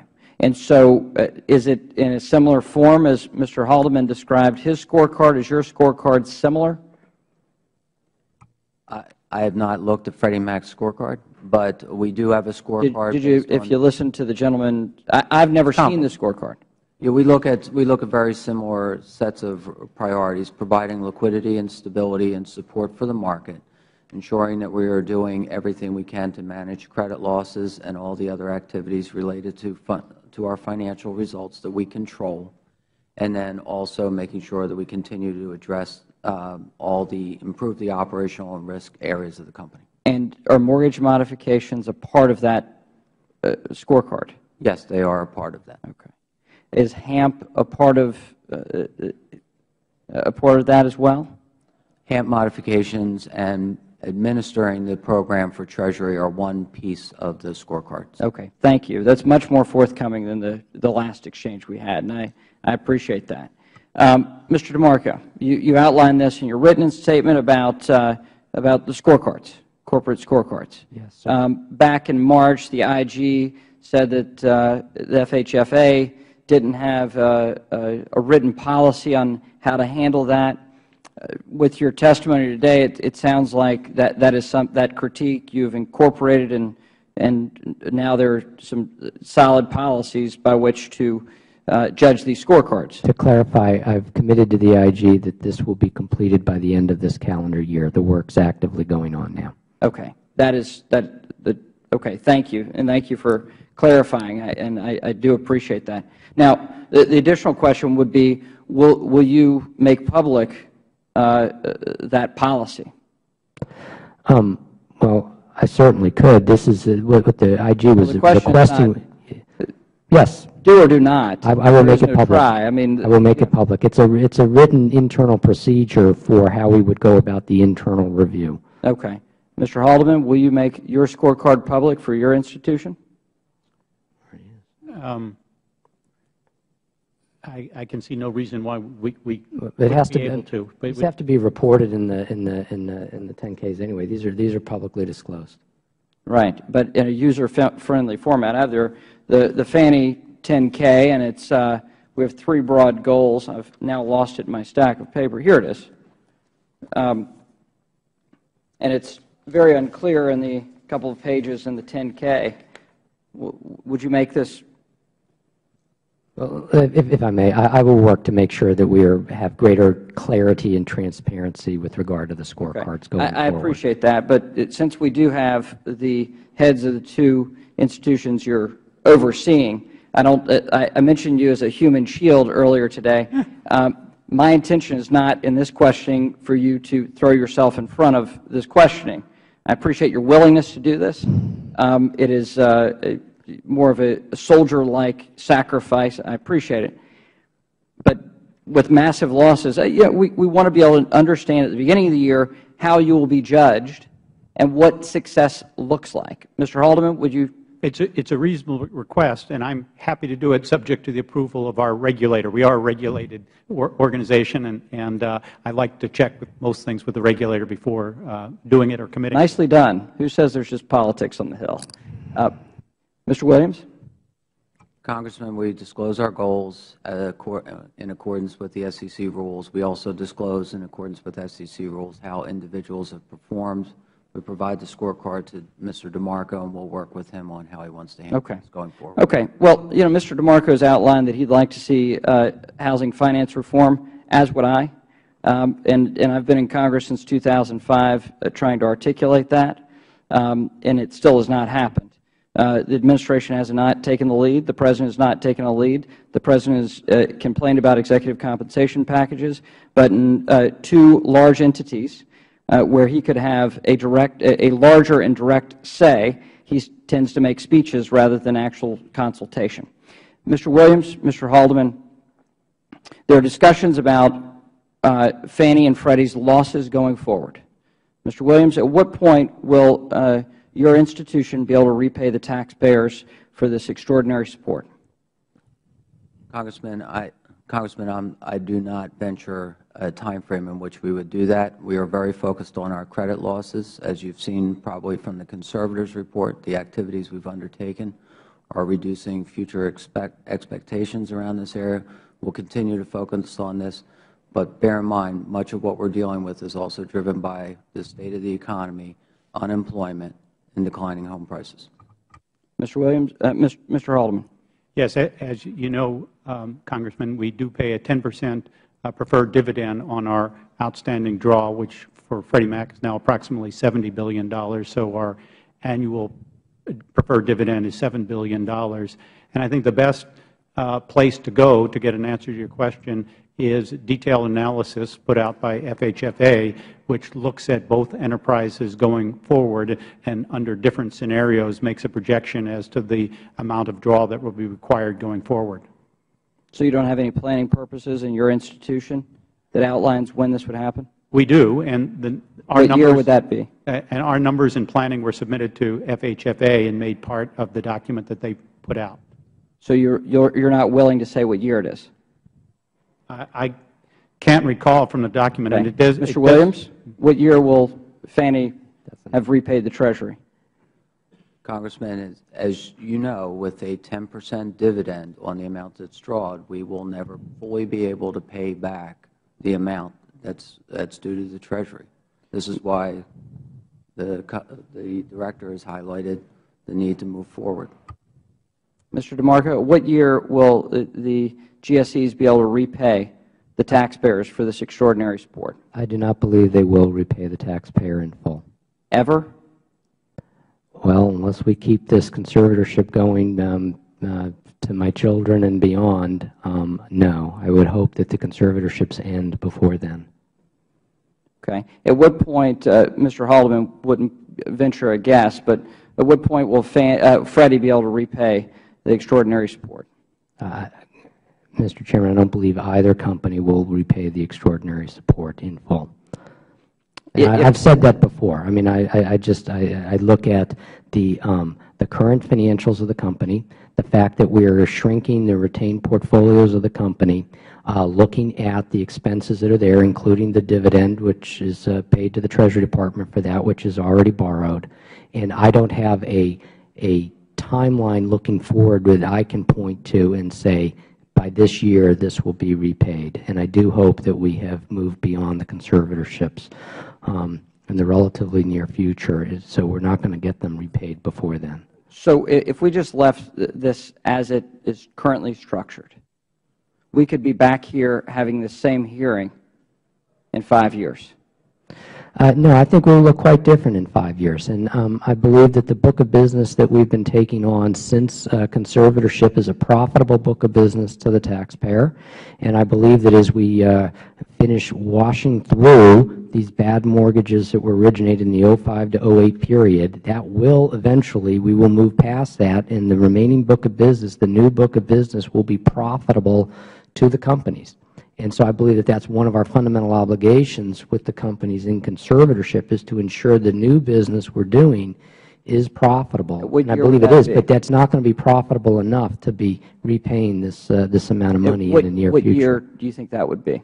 I believe our projections, well, it's going to depend upon house prices and employment. Sure, it depends on a lot of different things. But we believe that by the end of next year, we will have moved through a good chunk of most of what's left with the previous book. Okay. I certainly appreciate your willingness to answer questions today. Mr. DeMarco, I've referred to you as a human shield a number of times. I sit on both Financial Services and this committee. You've been very forthright. We understand the difficult situation that's been thrust upon you. We do appreciate your career of service to the Federal Government. Mr. Haldeman, Mr. Williams, we certainly appreciate your willingness to head up very challenging institutions. We do. The concern here today is the extraordinary taxpayer support and the fact that, in essence, we have two nationalized entities. We also have AIG, for instance, but we have two nationalized entities here, and that is where your compensation becomes a question for the taxpayers. Otherwise, if you're private institutions, we've had these hearings before with private institutions. That's not the proper purview of those, me, for instance, that is a taxpayer fiduciary. However, because of the nature of your entities, that is where this concern comes. And we understand you're patriotic Americans. We're not questioning your patriotism by any means. But we are questioning whether or not this is an appropriate type of compensation, level of compensation with two nationalized entities. Thank you for being here today. I certainly appreciate your willingness and your time. And with that, this committee stands adjourned.